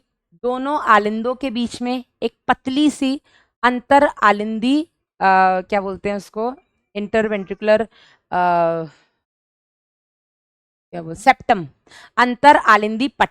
ठीक है, तो दोनों आलिंद के बीच में एक पतला सा अंतर आलिंदी पट, मैंने एक ही डायग्राम में सब बता दिया है, ठीक है ना, क्योंकि पढ़ा हुआ है। अंतर आलिंदी पट, इंटर एट्रियल सेप्टम, ये पतला होता है, ठीक है। और दोनों निलयों के बीच में एक मोटा सा अंतर निलयी पट, इंटर वेंट्रिकुलर सेप्टम, ठीक है। और वहीं आलिंद और निलय के बीच में बेटा आलिंद निलयी पट, इसको हम बोलते हैं एट्रियल वेंट्रिकुलर सेप्टम, आलिंद निलयी पट। यहां तक क्लियर है बेटा। तो ये हो गई आपकी हृदय की आंतरिक संरचना। इसी हृदय में बेटा हमें एक चीज और पढ़नी है, वो हमें पढ़ना है नोडल ऊतक। ठीक है, क्या होता है बेटा, ये जो आपका हृदय है, ये पूरा का पूरा हृदय पेशियों का बना हुआ है। ठीक है, कौन सा colour I should use, yellow. ये आपके आलिंद हो गए, ये छोटे कक्ष होते हैं, ये आपका दायां निलय, और ये आपका बायां निलय। ठीक है, होता क्या है, इस हृदय की जो पेशी होती है, जिसको हम हृदय पेशी बोलते हैं, कार्डियक मसल बोलते हैं बेटा, ये हृदय पेशी जगह जगह पर, मतलब पूरे हृदय में फैली हुई है। आलिंद और निलय में, आलिंद की भित्ति आप देख रहे हो पतली है, निलय में आपका जो दायां निलय है इसकी भित्ति मोटी है, और बाएं निलय की भित्ति सबसे मोटी है, सबसे ज्यादा मोटी इसकी वॉल्स है। ठीक है, तो हृदय पेशी ही रूपांतरित होकर के, मॉडिफाई होकर के कुछ जगह पर बेटा नोडल ऊतक का निर्माण करती हैं। क्या बनाती हैं, नोडल ऊतक, या इसको हम बोलते हैं नोडल टिश्यू। ये ऐसा ऊतक होता है बेटा जो कि एक क्रिया विभव उत्पन्न करने की क्षमता रखता है। ठीक है, ये नोडल ऊतक क्या होता है, ये क्रिया विभव उत्पन्न करता है।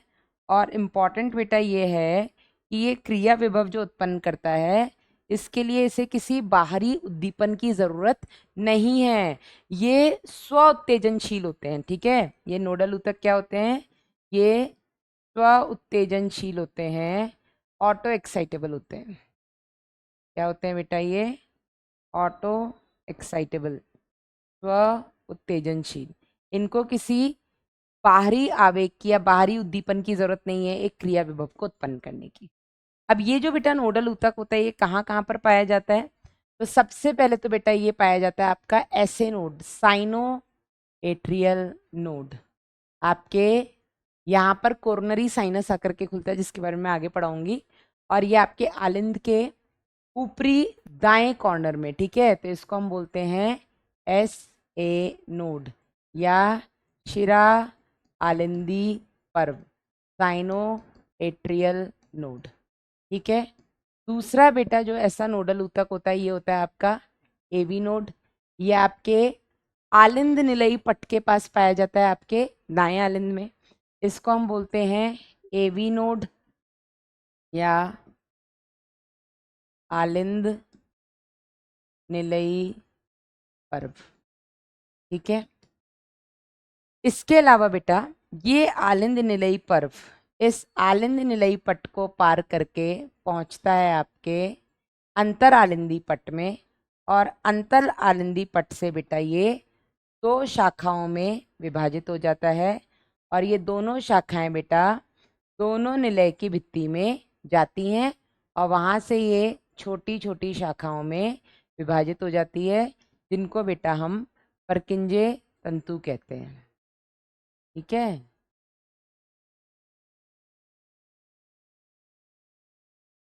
इस तरीके से तो ये हुआ बेटा आपका AB बंडल।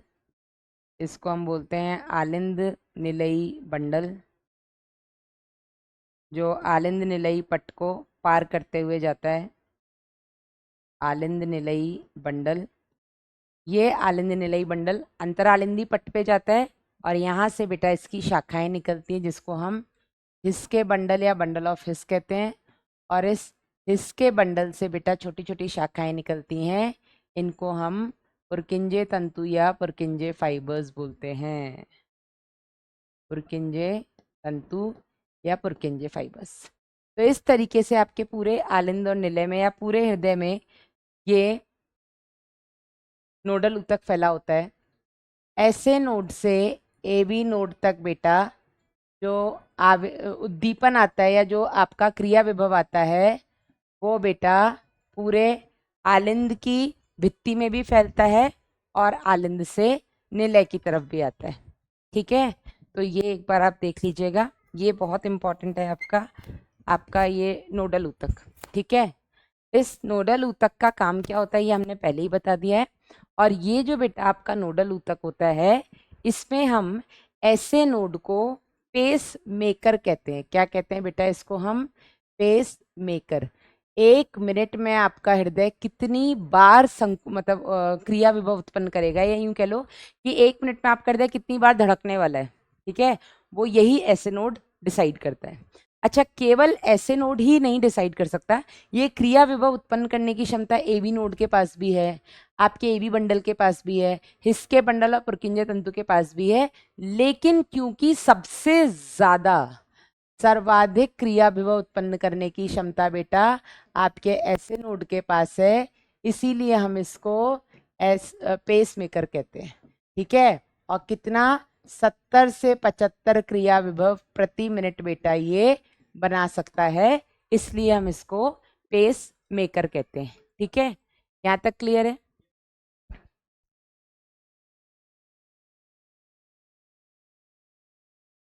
डन। तो ये हो गया बेटा आपका नोडल ऊतक। आगे बढ़ते हैं, इसके बाद आपका अगला टॉपिक ये हम पढ़ा ही चुके हैं, ठीक है। अगला टॉपिक है आपका हृदय चक्र, जिसको हम बोलते हैं कार्डियक साइकिल। कार्डियक साइकिल में क्या होता है बेटा वो भी देख लेते हैं जरा। कार्डियक साइकिल में होता क्या है? कार्डियक साइकिल पहले आपको वो पता होना चाहिए। तो हृदय चक्र बेटा आपके हृदय के अंदर जो भी चरण हो रहे हैं, ठीक है, वो सभी चरण एक चक्रीय तरीके से हो रहे हैं, मतलब जो भी चरण हो रहे हैं वो बार बार अपने आप को रिपीट कर रहे हैं, ठीक है।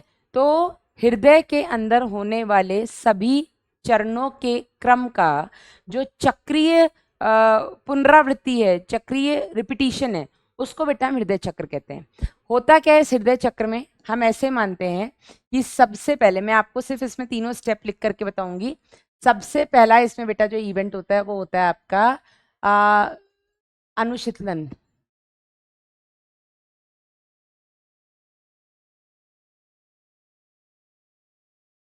या इसको हम संपूर्ण अनुशीतलन बोल देते हैं, जॉइंट डायस्टोल। इस जॉइंट डायस्टोल की अवस्था में क्या होता है बेटा, आपके चारों कोष्ठ जो होते हैं, ठीक है, चारों हृदय के कोष्ठ जो होते हैं वो विश्राम अवस्था में होते हैं या विराम अवस्था में होते हैं, या इसको हम बोलेंगे कि अनुशीतलन अवस्था में होते हैं। और अनुशीतलन अवस्था में होने के कारण अनुशीतलन अवस्था में होने के कारण बेटा इस समय पर चारों कोष्ठों में रक्त भर रहा होता है, ठीक है, इसमें रक्त भर रहा होता है, ठीक है। जो भी रक्त आपके अग्र और पश्चिमाशिरा से आपके दाएं आलिंद में आया है, आपके त्रिवलनी द्विवलनी कपाट इस टाइम पर खुले हुए हैं, ठीक है, तो पहला पॉइंट तो ये हो गया, ठीक है। इसके अलावा इस समय पर हम क्या देखेंगे कि त्रिवलनी और द्विवलनी कपाट जो होते हैं वो खुले होते हैं, त्रिवलनी और द्विवलनी कपाट जो होते हैं वो खुले होते हैं, ये बहुत इंपॉर्टेंट है। और क्योंकि बेटा ये खुले होते हैं इसीलिए जो भी रक्त आपके आलिंदों में आ रहा है, आपके अग्र पश्चिम महाशिरा से आपके दाएं आलिंद में आ रहा है, आपकी फुफ्फुसीय शिरा से आपके बाएं आलिंद में आ रहा है, तो ये दोनों आलिंदों से, दाएं आलिंद से दाएं निलय में और बाएं आलिंद से बाएं निलय में, दाएं आलिंद से दाएं निलय में त्रिवलनी कपाट से, बाएं आलिंद से बाएं निलय में द्विवलनी कपाट से ये जाता है, क्योंकि सारे के सारे कोष्ठ विश्राम अवस्था में पड़े हैं, ठीक है। और इस समय पर आपके जो अर्धचंद्राकार कपाट होते हैं, जो सेमिल्यूनर वॉल्व होते हैं बेटा, वो बंद होते हैं, ये आपको पता होना चाहिए, ठीक है। ये होता है आपके संपूर्ण अनुशीतलन, जिसको हम बोलते हैं जॉइंट डायस्टोल। संपूर्ण अनुशीतलन में आपके चारों कोष्ठ जो होते हैं, या यूं कह लो कि संपूर्ण हृदय जो होता है विश्राम अवस्था में होता है। इसके बाद बेटा आपका आता है दूसरा स्टेप, जिसको हम बोलते हैं आलिंदी प्रकुंचन या संकुचन। इसको हम बोलेंगे बेटा एट्रियल सिस्टोल। एट्रियल सिस्टोल में क्या होगा, देखो, पहले आपके आलिंद भी विश्राम में थे, निलय भी विश्राम में था, आलिंद भर रहा था, निलय में जा रहा था, लेकिन जब आलिंद प्रकुंचन करेगा तो आलिंद की जो भित्तियां हैं उनमें संकुचन होगा। तो यहाँ पर बेटा एक इंपॉर्टेंट पॉइंट जो आपको पता होना चाहिए कि 30% रक्त का जो बहाव है वो आलिंद से निलय में बढ़ जाता है, ठीक है। 30% रक्त का बहाव निलय में, ठीक है, बढ़ता है, या यूं लिख लो आलिंद से निलय में, आलिंद से निलय में बढ़ता है, ठीक है। पहले तो भर ही रहा था, आलिंद से निलय में धीरे धीरे जा रहा था, लेकिन जैसे ही आलिंद प्रकुंचन होता है तो आलिंद से 30% एकदम से रैंडम ब्लड फ्लो होता है आपके निलय की तरफ, ठीक है। यहाँ पर भी आपके त्रिवलनी द्विवलनी कपाट जो है बेटा वो खुले हुए हैं, त्रिवलनी और द्विवलनी कपाट जो हैं वो आपके खुले हुए हैं, तभी तो बेटा ये रक्त आपका आलिंद से निलय में जा रहा है, ठीक है। और अर्धचंद्राकार कपाट आपके यहाँ पर भी बंद है, ठीक है। अर्धचंद्राकार कपाट जो होते हैं बेटा वो आपके यहाँ पर भी बंद है, ठीक है। यहाँ तक क्लियर हुआ। अब बेटा आलिंद ने प्रकुंचन किया, लेकिन बहुत थोड़े समय के लिए आलिंद प्रकुंचन करता है, मात्र 0.1 सेकंड के लिए। कितनी देर के लिए? मात्र 0.1 सेकंड के लिए। डेटा थोड़ा आउट ऑफ एनसीईआरटी है। जब पूरा का पूरा हृदय विश्राम अवस्था में होता है तो ये लगभग आपके 0.4 सेकंड के लिए बेटा पूरा का पूरा हृदय विश्राम अवस्था में होता है। आलिंदी प्रकुंचन होता है मात्र 0.1 सेकंड के लिए, जिसमें आलिंद से 30% ब्लड फ्लो निलय में बढ़ जाता है, और उसके बाद बेटा आलिंद वापस से विश्राम अवस्था में आता है। आलिंद विश्राम अवस्था में आता है तो कहीं निलय से रक्त आलिंद में ना पहुंच जाए, तो मैंने आपको बताया कपाट का काम होता है रक्त के बैक फ्लो को, विपरीत दिशा में रक्त के बहाव को रोकना, ठीक है। तो कहीं निलय से वापस रक्त आलिंद में ना पहुंच जाए, इस वजह से जो तीसरा स्टेप होता है जिसको हम बोलेंगे निलयी प्रकुंचन, निलयी प्रकुंचन या वेंट्रिकुलर सिस्टोल, इस समय पर क्या होगा बेटा? इस समय पर जो आपका निलय है उसमें प्रकुंचन होगा, ठीक है। इस समय पर क्या होगा? आपका निलय में संकुचन होगा, जिसकी वजह से आपके त्रिवलनी और द्विवलनी कपाट जो होंगे वो बंद हो जाएंगे, ठीक है। इनके ये बंद होंगे, और इनके बंद होने पर बेटा प्रथम हृदय ध्वनि सुनाई देती है, फर्स्ट हार्ट साउंड सुनाई देगा, और उस हृदय ध्वनि को बेटा हम बोलते हैं लब। ठीक है, नीट में आ चुका क्वेश्चन। फर्स्ट हार्ट साउंड कब सुनाई देता है? त्रिवलनी द्विवलनी कपाट के बंद होने पर। कब? जब आपका निलय प्रकुंचन होता है, ताकि निलय से वापस से रक्त आलिंद में ना पहुंच जाए। लेकिन इस समय पर बेटा क्योंकि निलय संकुचन हो रहा है, ठीक है, तो यहाँ पर जो रक्त है, निलय संकुचन के चलते रक्त जो है वो निलय से बाहर निकलेगा। ठीक है, निलय से बाहर कहाँ निकलेगा? तो हमें पता है कि जो आपका दायां निलय है वहां से फुफ्फुसी धमनी से फेफड़ों में जाएगा, बाएं निलय से महाधमनी से पूरे शरीर में जाएगा। तो इस समय पर बेटा आपके जो अर्धचंद्राकार कपाट हैं वो खुले रहते हैं। ठीक है, इस समय पर अर्धचंद्राकार कपाट जो होते हैं वो खुले होते हैं। ठीक है, इससे पहले वाले दोनों स्टेप में अर्धचंद्राकार कपाट जो थे वो बंद थे। यहाँ तक क्लियर है? अब इसी को मैं थोड़ा साइक्लिक फॉर्म में अगर आपको दिखाऊं तो साइक्लिक फॉर्म में कुछ ऐसा होता है। अच्छा, ये जो आपका निलयी प्रकुंचन होता है ये 0.3 सेकेंड के लिए होता है। कुल आपका जो हृदय चक्र होता है बेटा ये 0.8 सेकेंड के लिए होता है। मतलब 1 सेकेंड से भी कम समय में ये सब कुछ हो जाता है। अब अगर इसको बेटा मैं जरा आपको इससे समझाऊं, साइक्लिक इवेंट है तो मैं एक साइकिल बना करके समझा देती हूँ। तो साइकिल के हिसाब से बेटा ऐसे समझिएगा थोड़ा सा कि ये आपका हृदय, इसके अंदर जो भी इवेंट्स हैं उसको हम कुछ इस तरीके से विभाजित करेंगे।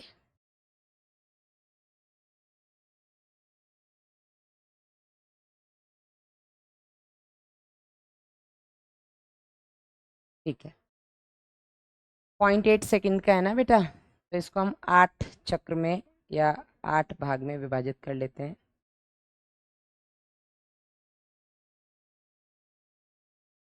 ठीक है, तो सबसे पहला बेटा यहाँ पर होगा आपका आलिंदी प्रकुंचन। ठीक है, और ये होगा मात्र 0.1 सेकेंड के लिए। कितनी? 0.1 सेकेंड के लिए। इसके बाद बेटा होगा आपका यहाँ पर ये निलय प्रकुंचन, ये वाला जो है आपका ये पूरा होगा बेटा निलय प्रकुंचन। और निलय प्रकुंचन जो होगा ये होगा आपका 0.3 सेकेंड के लिए। दिख ही रहा है आपको इसमें, है ना? एक भाग आलिंदी प्रकुंचन, 3 भाग में निलय प्रकुंचन, और बाकी के जो बेटा भाग हैं इसमें आपका संपूर्ण अनुशीतलन होगा, जिसमें आपके चारों के चारों जो कोष्ठ हैं वो विश्राम अवस्था में रहते हैं। ठीक है, और ये आपका 1 2 3 4 यानी कि 0.4 सेकेंड के लिए। ठीक है, अब मैंने क्या बोला कि आलिंदी प्रकुंचन के बाद कौन सा कलर यूज करते हैं? हम यहाँ पे यूज करेंगे, चलो कोई और कलर निकालते हैं, हम यहाँ पे यूज करेंगे पीच। चलिए, तो यहाँ पर आलिंदी प्रकुंचन के बाद जब निलय प्रकुंचन शुरू होगा उससे ठीक पहले यहाँ पर आपका त्रिवलनी और द्विवलनी कपाट बंद होंगे, ताकि रक्त आपका निलय से आलिंद में ना चला जाए। ठीक है, द्विवलनी को हम मिट्रल कपाट बोलते हैं। और ये कपाट के बंद होने से बेटा आपको प्रथम हृदय ध्वनि सुनाई देगी, जिसको हमने क्या बोला बेटा? लब। ठीक है, इसी तरीके से बेटा जब आपका निलय वापस से अनुशीतलन अवस्था में 0.3 सेकेंड के लिए प्रकुंचन करेगा ना, उसके बाद वापस से विश्राम अवस्था में अनुशीतलन अवस्था में आएगा। तो जब बेटा आपका निलय अनुशीतलन अवस्था में आएगा तो निलय में वॉल्यूम बढ़ेगा, आयतन बढ़ेगा, रक्तदाब कम हो जाएगा। तो पूरी पूरी संभावना है कि आपकी फुफ्फुसी धमनी और महाधमनी से रक्त वापस कहाँ जाएगा? निलय में। तो ऐसा ना हो, इसीलिए वहां पे कपाट उपस्थित है। तो यहाँ पर बेटा आपके निलयी प्रकुंचन खत्म होने के बाद जब जैसे ही निलय अनुशीतलन अवस्था में जाएंगे तो संपूर्ण अनुशीतलन के समय पर या उसकी शुरुआत में आपका यहाँ पे क्या होगा? जो अर्धचंद्राकार कपाट हैं, अर्धचंद्राकार कपाट भी बेटा बंद हो जाएंगे। और अर्धचंद्राकार कपाट के बंद होने पर आपको दूसरी हृदय ध्वनि सुनाई देगी। और दूसरी हृदय ध्वनि क्या होती है बेटा? आपकी दब। क्या होती है आपकी दूसरी हृदय ध्वनि? दब। और ये बेटा आपके नीट में आ चुका क्वेश्चन। समझ में आया? तो यहाँ पे खत्म होता है आपका कार्डियक साइकिल।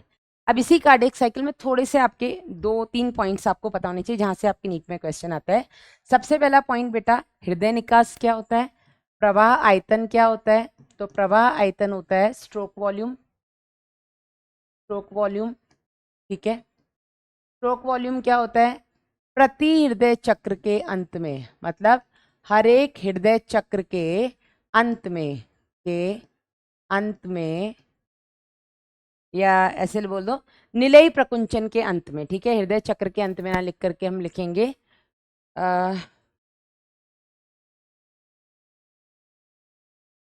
निलयी प्रकुंचन। जब निलयी प्रकुंचन खत्म होगा, निलयी प्रकुंचन के अंत में प्रत्येक निलय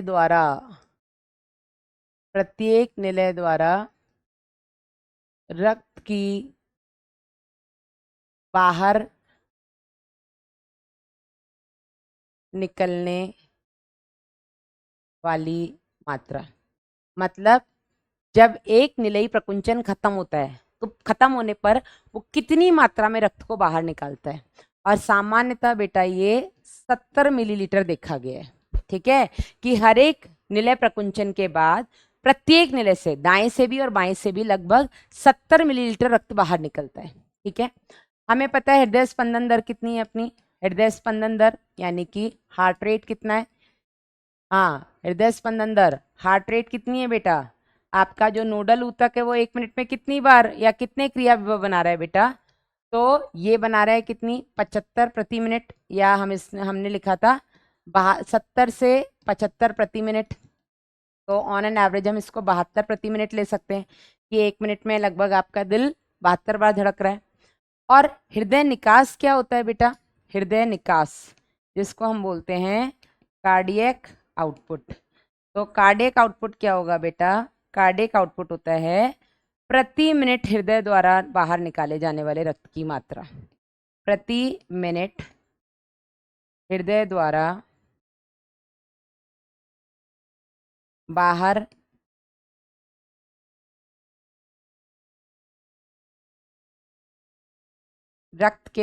रक्त को बाहर निकालने की मात्रा। 1 मिनट में आपका हृदय कितनी मात्रा में रक्त बाहर निकाल रहे हैं, और इस पर बेटा एक फॉर्मूला बनता है आपका, और वो फॉर्मूला है आपका cardiac output equals two stroke volume into heart rate. तो हृदय निकास, 1 मिनट में कितना हृदय बाहर निकालेगा रक्त, 1 मिनट में कितने हृदय स्पंदन यानी कि कितनी बार दिल धड़क रहा है, कितनी बार आपकी कार्डियक साइकिल हो रही है, और हर एक कार्डियक साइकिल में कितना निलय द्वारा रक्त बाहर निकाला जा रहा है। तो स्ट्रोक वॉल्यूम कितना है? 70, 1 मिनट में 72 बार धड़क रहा है, और इसके हिसाब से आपका कार्डियक आउटपुट हो जाएगा लगभग 5040 मिलीलीटर, या लगभग हम इसको बोलते हैं आपका 5 लीटर। ठीक है, ठीक है, ठीक है। तो 1 मिनट में लगभग आपका हृदय 5 लीटर रक्त को बाहर निकालता है। ठीक है, प्रत्येक निलय से। क्लियर है? ये आपका इंपॉर्टेंट है बेटा, यहाँ से आपके नीट में क्वेश्चन आया हुआ है। अगला टॉपिक है आपका ईसीजी, जिसको हम बोलते हैं इलेक्ट्रोकार्डियोग्राफ, विद्युत हृदय लेख। इलेक्ट्रोकार्डियोग्राफ और इलेक्ट्रोकार्डियोग्राम पहले समझ लो, दो चीजें होती हैं। ग्राफ बेटा वो मशीन है जिससे हम हृदय के अंदर होने वाली जो भी ये वैद्युत क्रियाएं हैं उसको रिकॉर्ड करते हैं। ग्राम वो पेपर है जिसके ऊपर हम रिकॉर्ड करते हैं। ठीक है, अब इलेक्ट्रोकार्डियोग्राफ से आपका जो क्वेश्चन आता है वो बेटा ये आपको दिख रही है, आपने टीवी में बहुत बार ये देखा होगा किसी के मरने जीने पर, है ना। तो आपको यहाँ पे पता होना चाहिए कि पी तरंग क्या दर्शाती है, पी वेव। फिर आपको पता होना चाहिए कि जो क्यूआरएस कॉम्प्लेक्स है यानी कि क्यूआरएस सम्मिश्र है, ये क्या दर्शाता है।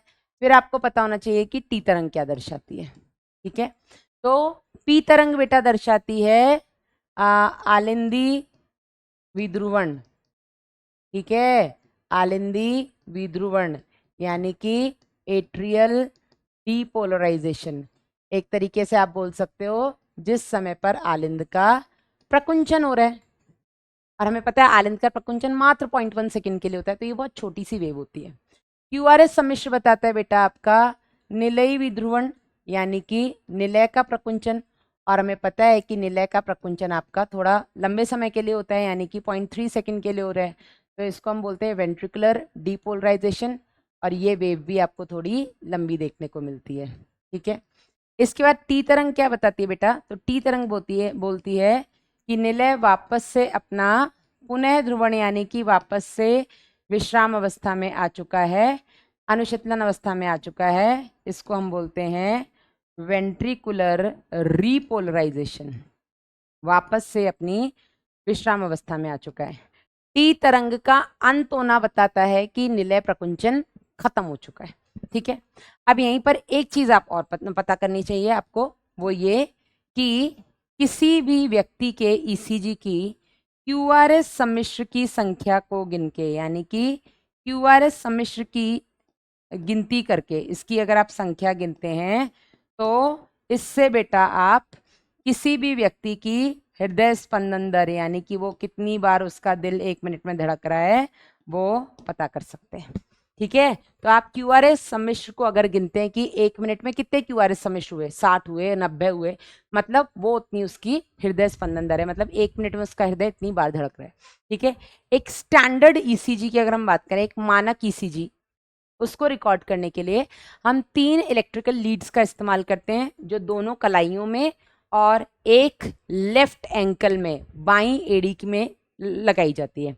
और अगर हमें उस मानक स्टैंडर्ड ईसीजी में कुछ गड़बड़ लगता है जो नॉर्मल नहीं है, फिर बेटा हम थोड़ा डिटेल्ड ईसीजी लेते हैं, और डिटेल्ड ईसीजी में हम 8 वैद्युतीय लीड्स का इस्तेमाल करते हैं, जिसमें हम 4-5 तो छाती पर लगाते हैं। ठीक है, जिससे हमें हृदय की बहुत डिटेल्ड एक्टिविटी, हृदय के अंदर जो भी आपकी ये वैद्युतीय अभिक्रियाएं हो रही हैं, वो हमें बहुत डिटेल्ड में स्टडी करने को मिलता है।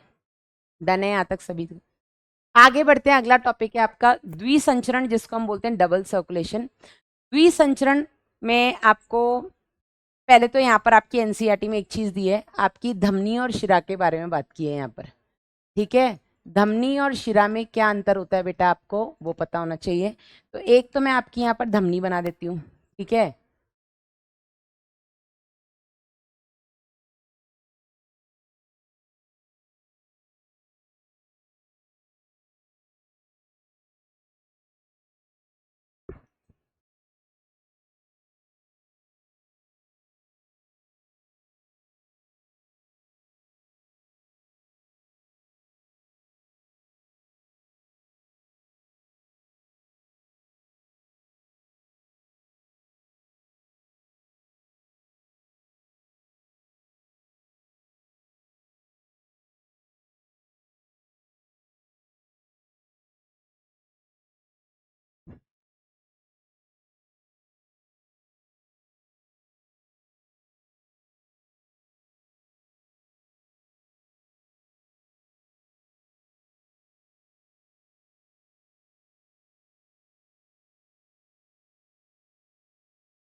ठीक है, ये बेटा आपकी मैंने धमनी और शिरा बनाई। तो इसमें आपको 3 परतें दिख रही होंगी। ठीक है, तो यहाँ पर हम इसको ऐसे बना देते हैं, ये इस तरीके से धमनी हो गई, ये शिरा हो गई। तो हमें यहाँ पे क्या देखने को मिल रहा है, देखो सबसे पहले हमें दिख रहा है कि धमनी की जो भित्ति है वो मोटी है। धमनी की भित्ति कैसी है, मोटी, और इसकी बीच में जो अवकाशिका है, जिसको बेटा हम ल्यूमेन कहते हैं, वो सक्रिय है। ठीक है, पतली है। वहीं बेटा हमें शिरा में भित्ति कैसी दिख रही है, भित्ति यहाँ पर पतली है, और अवकाशिका जो है बीच में बेटा वो चौड़ी है। दिख रहा है? अब ये जो धमनी और शिरा होती है, इसकी भित्ति 3 परत से बनी होती है, दोनों की। ठीक है, सबसे अंदर वाली को बेटा हम बोलते हैं ट्यूनिका इंटरना। क्या बोलते हैं? Tunica interna. और ये बेटा आपकी सरल छल की उपकला से बनी होती है, और इसको हम एंडोथीलियम बोलते हैं। ठीक है, सरल छल की उपकला, इसको हम एंडोथीलियम के नाम से जानते हैं, पता होगा आप लोगों को। ठीक है, थीलियम, इसके बारे में हम बहुत बार पढ़ चुके हैं। इसके बाद बेटा जो आपकी दूसरी परत है, जो कि आपकी दोनों में देखिए, यहाँ पर भी यहाँ पर भी, ये बीच में है, तो इसको बेटा हम ट्यूनिका मीडिया, मीडिया मतलब मिड में है ना, तो ये ट्यूनिका मीडिया जो बीच में है, और यहीं पर आपको अंतर दिखेगा। ट्यूनिका मीडिया जो है बेटा वो यहाँ पर मोटी है, जबकि यहाँ पर पतली है। ठीक है, यहीं का अंतर होता है। और ये बेटा आपकी चिकनी पेशी की बनी होती है, स्मूथ मसल की बनी होती है। वहीं सबसे बाहरी जो बेटा होती है परत, इसको हम बोलते हैं ट्यूनिका एक्सटर्ना। ये हो गई आपकी ट्यूनिका एक्सटर्ना। एक्सटर्ना मतलब सबसे बाहर, और ये बेटा आपकी संयोजी ऊतक की बनी होती है। ठीक है, इसमें कोलेजन, इलास्टिन फाइबर्स ये सब पाए जाते हैं। ठीक है, तो हमें क्या दिखा कि भित्ति मोटी है धमनी की, शिरा की भित्ति पतली है। अवकाशिका धमनी की कम है, शिरा की ज्यादा है। अच्छा, भित्ति कहाँ अंतर है? दोनों में एंडोथीलियम है, दोनों में बाहर एक्सटर्न है, दोनों में मीडिया जो है, इस ट्यूनिका मीडिया में अंतर है। धमनी की ट्यूनिका मीडिया में जो चिकनी पेशी है वो थोड़ी मोट चौड़ी है, और शिरा की ट्यूनिका मीडिया जो है वो थोड़ी पतली है, बस इस मीडिया में अंतर है। ऐसा क्यों है बेटा? क्यों धमनी की भित्ति मोटी होती है? क्योंकि इसमें रक्तदाब जो होता है वो अधिक होता है, और अधिक रक्तदाब होने की वजह से भित्ति का मोटा होना जरूरी है। भित्ति पतली होगी, हाई प्रेशर से ब्लड आएगा तो हो सकता है आर्टरी फट जाए, अपने को फटने नहीं देना है ना। वहीं बेटा आपकी जो शिरा होती है इसमें रक्तदाब जो होता है वो कम होता है। ठीक है, और हमें यहाँ पे क्या देखने को मिल रहा है? आपकी जो शिराएं होती हैं इनमें आप में जगह जगह में कपाट देखने को मिलते हैं, क्योंकि यहाँ पर रक्तदाब कम होता है तो यहाँ पर कपाट देखने को मिलते हैं, ताकि रक्त ऊपर से वापस ना आ जाए, मतलब विपरीत दिशा में फ्लो ना करे, क्योंकि रक्तदाब कम है तो हो सकता है ना रक्त आगे जाकर के वापस से पीछे आ जाए। ठीक है, तो ये कुछ बेसिक से अंतर है आपके धमनी और शिरा। ये धमनी को हम बोलते हैं आर्टरी, शिरा को हम बोलते हैं वेन। बाकी अगर हम देखें हमारे शरीर में शिराएं ऊपर हैं, धमनी थोड़ा गहराई में स्थित होती है। ठीक है, चलिए, धमनी में जो रक्त होता है बेटा ये आपका गहरे लाल रंग का होता है, क्योंकि ऑक्सीजनित होता है। अपवाद है आपकी फुफ्फुसी धमनी जो कि भी ऑक्सीजनित रक्त लेकर के जाती है। वहीं शिरा में जो रक्त होता है वो हरे नीले रंग का होता है, आपको दिख भी रहा है यहाँ पे। ठीक है, और उसका रंग मतलब कारण होता है क्योंकि यहाँ पे कार्बन डाइऑक्साइड ज्यादा होती है। धमनियां ऐसी रक्तवाहिनियां होती हैं जो कि रक्त को हृदय से दूर लेकर के जाती हैं, और शिराएं ऐसी रक्तवाहिनियां होती हैं जो कि रक्त को हृदय के पास लेकर के आती है। तो आप यहाँ पे बोल सकते हो धमनी क्या करती है बेटा? रक्त को हृदय से अंगों की तरफ ले जाती है, वहीं शिराएं बेटा रक्त को अंगों से हृदय की ओर लाती है। ठीक है, अब डबल सर्कुलेशन क्या होता है उस पर हम बात कर लेते हैं। तो द्विपरिसंचरण में हमारी एनसीईआरटी ये बोलती है कि हमें पता है कि हमारे हृदय से जो रक्त है वो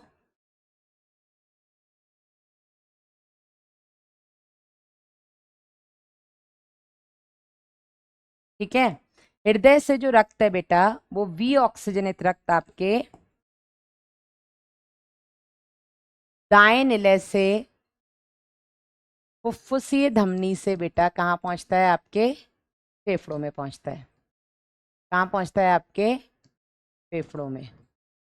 ठीक है, और वहां से ऑक्सीजनित होकर के बेटा फुफ्फुसीय शिरा की मदद से ये आ जाता है आपके कहाँ पर? बाएं आलिंद में, बाएं आलिंद में। ठीक है, फिर बाएं आलिंद से ये ऑक्सीजनित रक्त बेटा कहाँ पहुंचता है? महाधमनी की मदद से आपके अंगों में। ठीक है, कहाँ पहुंचता है? महाधमनी की मदद से आपके अंगों में, और अंगों से ये वी ऑक्सीजनित होकर के ये हो गया आपका बायां निलय, लेफ्ट वेंट्रिकल, और यहाँ से बेटा ये वी ऑक्सीजनित होकर के कहाँ आता है? आपके दाएं आलिंद में। ठीक है, कौन लेकर के आता है? महाशिरा। ठीक है, तो वो परिसंचरण जिसमें आपके हृदय से अंगों में और अंगों से हृदय में रक्त आता है, इसको बेटा हम बोलते हैं क्रमबद्ध परिसंचरण या सिस्टमिक सर्कुलेशन। इसको हम बोलते हैं क्रमबद्ध परिसंचरण या सिस्टमिक सर्कुलेशन। और इसमें आपके हृदय के कौन कौन से कोष्ठ सम्मिलित हैं? आपका बायां निलय और दायां आलिंद। वहीं बेटा वो परिसंचरण जिसमें फेफड़ों तक रक्त जा रहा है और फेफड़ों से आ रहा है, इसको हम बोलते हैं फुफ्फुसीय परिसंचरण या पल्मोनरी सर्कुलेशन। फुफ्फुसीय परिसंचरण या पल्मोनरी सर्कुलेशन। और इसमें आपके हृदय के कौन कौन से कोष्ठ सम्मिलित हैं बेटा? तो इसमें आपके हृदय का दायां निलय और बायां आलिंद सम्मिलित है। ठीक है, इस पूरी प्रक्रिया में हम ये देख पा रहे हैं कि एक हृदय चक्र के पूरे होने में रक्त आपके हृदय से 2 बार निकल रहा है, जो हमने पीछे देखा था पूर्ण दोहरा परिसंचरण। इसी को बेटा हम द्विपरिसंचरण कहते हैं। यहीं पर आपको एक चीज और पता होनी चाहिए, और वो है आपकी निवाहिका तंत्र क्या होता है या निवाहिका परिसंचरण क्या होता है, पोर्टल सिस्टम या पोर्टल सर्कुलेशन क्या होता है। निवाहिका परिसंचरण, तो निवाहिका परिसंचरण बेटा हमारी बॉडी में दो जगह पाए जाते हैं, ठीक है। पोर्टल सर्कुलेशन जो है वो हमारी बॉडी में दो जगह पाया जाता है। कहाँ कहाँ पाया जाता है? एक तो बेटा आपका यकृत निवाहिका, ठीक है, एक होता है आपका यकृत निवाहिका, एक होता है आपका हाइपोफाइजियल निवाहिका, है ना, हाइपोफाइसियल निवाहिका। मेंढक के केस में बेटा आपको यकृत और प्रक निवाहिका परिसंचरण देखने को मिलेगा। निवाहिका परिसंचरण क्या होता है मैंने मेंढक में भी बताया था, रिपीट कर रही हूँ।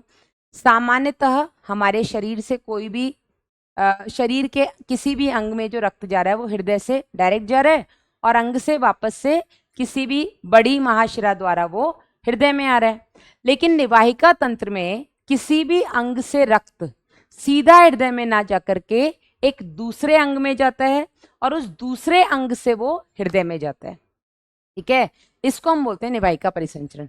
यकृत निवाहिका में क्या होता है, जो रक्त है बेटा वो हृदय से कहाँ आता है, आपकी आंत में, आंत से बेटा ये पहुंचता है आपके यकृत में, और यकृत से बेटा ये पहुंचता है आपके हृदय में, ठीक है। तो यहाँ आंत और यकृत के बीच में एक निवाहिका शिरा होती है, ठीक है। इन दोनों अंगों के बीच में वीनस कनेक्शन है, वेन से वेन, ठीक है। यहाँ ऐसा होता है ना, अंग में आर्टरी जाती है, अंग से बाहर वेन निकलती है, लेकिन हृदय से आंत में तो धमनी गई, ठीक है, लेकिन आंत से यकृत में निवाहिका शिरा जाती है, शिरा से शिरा, शिरा शिरा, और यकृत से वापस बेटा जब ये हृदय में जाती है तो शिरा द्वारा जाते हैं। तो निवाहिका तंत्र में किसी भी अंग से डायरेक्ट हृदय में ना जाकर के एक दूसरे अंग के सहारे वो हृदय तक पहुंचता है। हाइपोफाइजिल में बेटा क्या होता है, हृदय से रक्त पहुंचता है आपके हाइपोथैलेमस में, और हाइपोथैलेमस से डायरेक्ट बेटा वो आपके हृदय में ना आकर के पीयूष ग्रंथि का सहारा लेता है, और इस पीयूष ग्रंथि से बेटा ये आपके हृदय में वापस आता है। तो यहाँ पर बेटा आपकी हाइपोफाइसियल शिरा पाई जाती है, हाइपोफाइसियल शिरा, ठीक है। यहीं पर एक चीज और आपको पता होना चाहिए, कोरोनरी परिसंचरण क्या होता है। तो कोरोनरी परिसंचरण, कोरोनरी शब्द अगर कहीं पर भी आएगा मतलब बात हो रही है किसकी, हृदय की, ठीक है। इसको हम कोरोनरी सर्कुलेशन बोलते हैं। कोरोनरी सर्कुलेशन में आपके हृदय से एक विशिष्ट धमनी, ठीक है, आपके हृदय से एक विशिष्ट धमनी बेटा हृदय के लिए निकलती है, ये महाधमनी की ही शाखा होती है, ठीक है। और यहीं से ये ऑक्सीजनित रक्त को लेकर के आपके वापस से हृदय में आती है, ठीक है।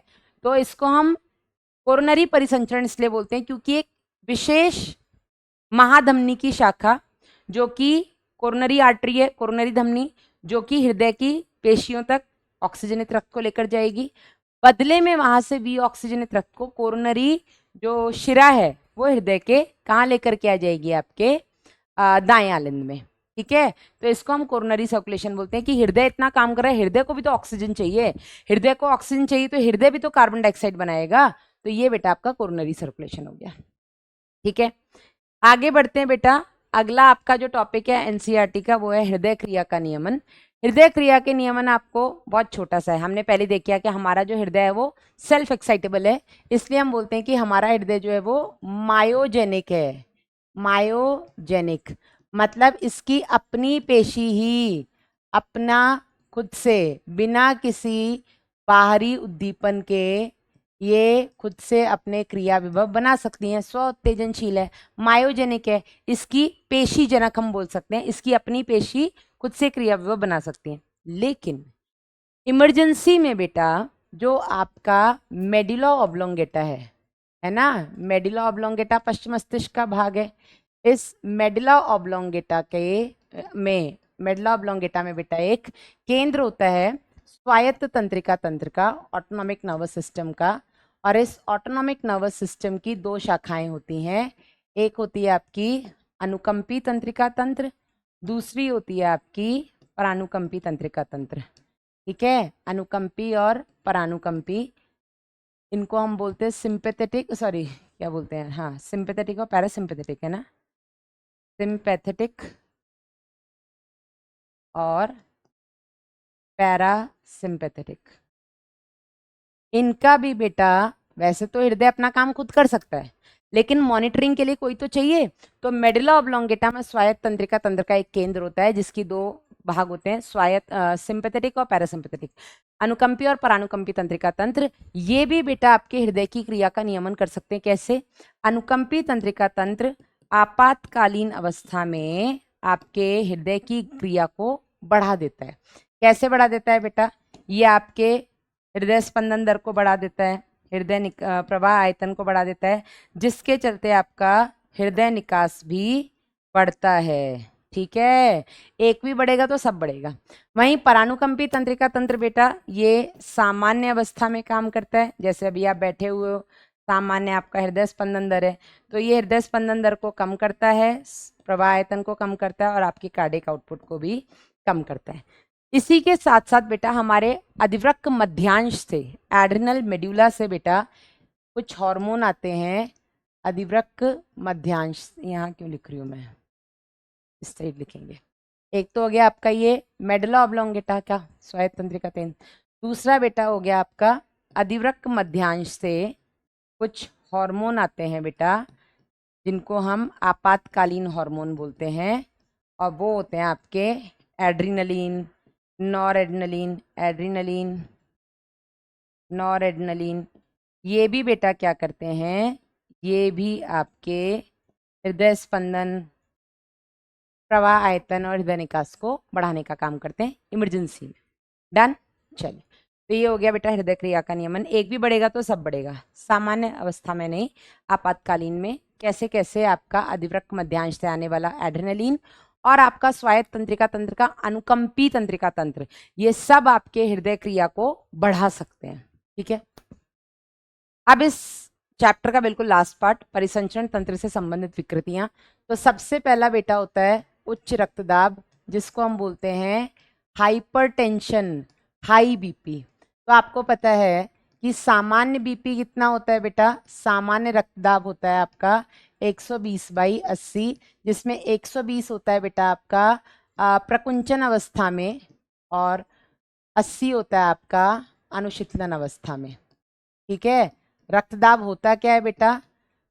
रक्त वाहिनियों से जब रक्त गुजरता है, तो रक्त वाहिनियों से गुजरते समय रक्त द्वारा रक्त वाहिनी की भित्ति पर लगाए जाने वाले दाब को हम रक्तदाब कहते हैं। ठीक है, रक्त वाहिनी से जब रक्त निकलेगा तो वो रक्त उसकी वाहिनी की भित्ति पर कुछ प्रेशर लगाएगा ना, उसी को बेटा हम ब्लड प्रेशर कहते हैं। ठीक है, तो जब हृदय प्रकुंचन अवस्था में होता है, एकदम जोर से रक्त भेजेगा, तो प्रकुंचन के टाइम पर रक्तदाब बढ़ेगा। ठीक है, वहीं बेटा जब हृदय जो निलय होता है वापस से अनुशीतलन अवस्था में आ जाएगा, तो ब्लड धीरे जाएगा, तो अनुशीतलन अवस्था में रक्तदाब भी कम हो जाएगा। ये तो सामान्य रक्तदाब होता है। उच्च रक्तदाब बेटा हम किसको बोलेंगे? हाइपरटेंशन हम किसको बोलेंगे? इसको हम बोलते हैं हाइपरटेंशन, हाई बीपी। ठीक है, हाइपरटेंशन हम किसको बोलेंगे बेटा? जब आपका प्रकुंचन वाला, यानी कि इसको हम बोलते हैं सिस्टोलिक। ठीक है, सिस्टोलिक बीपी, और अनुशीतलन को हम बोलते हैं डायस्टोलिक बीपी। तो जब आपका सिस्टोलिक 140 और डायस्टोलिक 90 से ज्यादा होगा, 140/90 या इससे ज्यादा होगा, उसको बेटा हम हाइपरटेंशन बोलते हैं। ठीक है, अब हाइपरटेंशन अगर लंबे समय तक रहता है तो ये आपके शरीर के बहुत ही जरूरी अंग, जैसे कि आपका किडनी हो गया, आपका ब्रेन हो गया, इनको अफेक्ट कर सकता है, इनको विपरीत प्रभावित कर सकता है। ठीक है, ये हो गया आपका हाइपरटेंशन। दूसरा है बेटा आपका कोरोनरी धमनी रोग, कोरोनरी धमनी रोग, जिसको बेटा हम कोरोनरी आर्टरी डिजीज या कैड बोलते हैं, कोरोनरी आर्टरी डिजीज। इसमें क्या होता है बेटा, जो आपकी कोरोनरी धमनी है, ठीक है, जो आपकी कोरोनरी धमनी है, इस कोरोनरी धमनी में, कोरोनरी धमनी कौन सी धमनी है बेटा? जो ऑक्सीजनित रक्त को हृदय की पेशियों तक लेकर जाएगी। कोरोनरी का मतलब ही हृदय होता है ना। तो इस कोरोनरी धमनी में यदि आपका फैट या कोलेस्ट्रॉल, क्या बोलेंगे इसको यार, वसा, ठीक है, तंतु, यहाँ पर आपका कैल्शियम आदि अगर जमा होते हैं, जिसके चलते बेटा क्या होगा, इस धमनी की जो अवकाशिका है वो और सक्रिय हो जाएगी। ठीक है, अवकाशिका कम हो जाएगी, जिसके चलते जितनी मात्रा में रक्त हृदय की पेशियों तक जाना चाहिए था उतना नहीं जा पाता है। इसको बेटा हम बोलते हैं कोरोनरी आर्टरी डिजीज। जो लोग बहुत ज़्यादा ऑयली खाते हैं, जिनके मेटाबॉलिज्म बहुत कम है, पड़े रहते हैं तेल खा खा करके, उनको बेटा अक्सर हार्ट संबंधी रोग होते हैं, क्योंकि उनकी हृदय की पेशियों तक जो रक्त सप्लाई करने वाली जो हृदय धमनी होती है, कोरोनरी धमनी, उसी के अंदर बेटा ये सारा का सारा जाके कोलेस्ट्रॉल, फैट और आपका कैल्शियम आयन तंतु ये सब जमा हो जाते हैं, जिससे इसकी अवकाशिका और कम हो जाती है। तो यहाँ से हृदय बहुत कम मात्रा में ही निकल पाता है। तो हृदय की पेशियों को जितना रक्त मिलना चाहिए था उतना नहीं मिल पाता, या जितना रक्त नहीं मिलेगा मतलब ऑक्सीजन नहीं मिल पाता, जिसकी वजह से बेटा क्या होता है, कोरोनरी धमनी की वजह से क्या होगा बेटा, कोरोनरी धमनी रोग की वजह से क्या होता है बेटा, एंजाइना पेक्टोरिस। ठीक है, हृदय शूल जिसको हम बोलते हैं, हृदय शूल, एंजाइना पेक्टोरिस। इसमें क्या होता है बेटा, जब हृदय को पर्याप्त मात्रा में ऑक्सीजन नहीं मिलती है तो हल्का सा वहां पर दर्द उठता है। ठीक है, और ये किसकी वजह से होता है, आप बोल सकते हैं कोरोनरी धमनी की वजह से आपको हृदय शूल होता है। और हृदय शूल ही जब ये दर्द उठता है धीरे धीरे, तो बेटा हृदय को पर्याप्त मात्रा में जब ऑक्सीजन नहीं मिलेगी, सीधी बात है, तो हृदय जितना काम करना चाहिए था वो नहीं कर पाएगा। तो कहीं ना कहीं हृदय घात, हार्ट अटैक के चांसेस बढ़ जाते हैं। ठीक है, हार्ट अटैक के चांसेस बढ़ जाते हैं। समझे या नहीं? ठीक है, अब यहीं पर बेटा एक चीज आपको और बता दूं, हृदय पात, देखो तीन तीन चीजें हैं, रुको, हृदय पात एनसीईआरटी ने दो ही बताई है हिंदी में। हृदय पात को हम बोलते हैं हार्ट फेलियर। कई बार हम इस हार्ट फेलियर को कंजेस्टिव हार्ट फेलियर भी बोल देते हैं। ठीक है, HF या CHF, यहाँ पे CHF का मतलब है congestive heart failure. Congestive heart failure क्यों बोलते हैं, देखो फेलियर क्या होता है मैंने आपको बताया है, जब हम किसी की उम्मीद को पूरा नहीं कर पाते तो वो हमारा फेलियर होता है। हृदय का काम है बेटा आपके शरीर के सभी अंगों तक ऑक्सीजनित रक्त को पहुंचाना। यदि किसी कारणवश आपका हृदय सभी अंगों तक पर्याप्त मात्रा में ऑक्सीजनित रक्त नहीं पहुंचा पाता तो वो हृदयपात है, हृदय का फेलियर है। लेकिन हृदयपात का कारण क्या हो सकता है कि हृदय को ऑक्सीजन कहाँ से मिल रही है, फेफड़ों से। तो यदि फेफड़ों में ही कोई दिक्कत हो जाएगी, फेफड़ों में किसी प्रकार का कंजेशन हो जाएगा, तो फेफड़े ही उतनी ऑक्सीजन रक्त को नहीं दे पाएंगे। तो कम ऑक्सीजन वाला रक्त जब हृदय तक आएगा तो हृदय भी कम ऑक्सीजन वाला ही रक्त आपके अंगों तक पहुंचा पाएगा। इसीलिए बेटा हार्ट का फेलियर तो है कि वो अंगों को ऑक्सीजनित रक्त उतनी मात्रा में नहीं पहुंचा पा रहा, पर्याप्त मात्रा में जितना चाहिए, लेकिन उसका कारण फेफड़े है ना, क्योंकि फेफड़े उतनी मात्रा में ऑक्सीजन हार्ट को नहीं दे पा रहे हैं। इसीलिए हम हार्ट फेलियर को कंजेस्टिव हार्ट फेलियर भी बोलते हैं, क्योंकि ये लंग्स के कंजेशन के कारण हो रहा है। ठीक है, अब हार्ट अटैक क्या होता है और हार्ट कार्डियक अरेस्ट देख लो, आपकी एनसीईआरटी ने सीधा बोला है हृदय घात, जिसको हम बोलेंगे कार्डियक अरेस्ट। कार्डियक अरेस्ट का मतलब होता है बेटा हृदय की क्रिया का बंद होना। हृदय की क्रिया क्या है, धड़कन है ना, हृदय अगर धड़कना बंद ही कर देगा तो हार्ट मतलब कार्डियक अरेस्ट। अरेस्ट हो गया ना, कोई चोर है जो चोरी कर रहा था आए दिन, उसको अरेस्ट करके जेल में डाल दिया, वो चोरी करना बंद कर देगा। तो हार्ट अरेस्ट हो गया मतलब कार्डियक अरेस्ट हो गया, मतलब हृदय का जो काम था वो खत्म। ठीक है, तो ये था बेटा आपका पूरा चैप्टर। मैंने कोशिश की है कि हर एक पॉइंट कवर कर लूँ। अब होमवर्क में आपको बस इसके बाद एनसीईआरटी पढ़नी है, देखने के लिए कि कुछ छूटा तो नहीं। और एनसीईआरटी पढ़ने के बाद बेटा आपको PYQs लगाने, प्रीवियस ईयर क्वेश्चंस लगाइए, DPP सारी सॉल्व कर लीजिए अगर मिल रही हैं तो। इसके अलावा बेटा आप क्वेश्चन प्रैक्टिस करिए जितना कर सकते हैं। आपके पास मॉड्यूल है, मॉड्यूल से करिए, MTG है, MTG से करिए, किसी भी बुक से आप क्वेश्चन प्रैक्टिस करिए, बशर्ते वो क्वेश्चन आपके एनसीईआरटी बेस्ड होने चाहिए। So this was all about body fluids and circulation का माइंड मैप। कोशिश की है मैंने पूरे चैप्टर को समराइज करने की। ठीक है। आता होता तो आई एम श्योर आप लोगों ने 2x स्पीड में देखा होगा। जिसको जिस कंसेप्ट में डाउट होगा वहीं रुक गए होंगे, धीरे कर ली होगी स्पीड। बाकी बढ़िया है, अपना बढ़िया ध्यान रखना। मिलेंगे नेक्स्ट माइंड मैप में नेक्स्ट चैप्टर के साथ। तब तक के लिए बाय बाय, टेक केयर।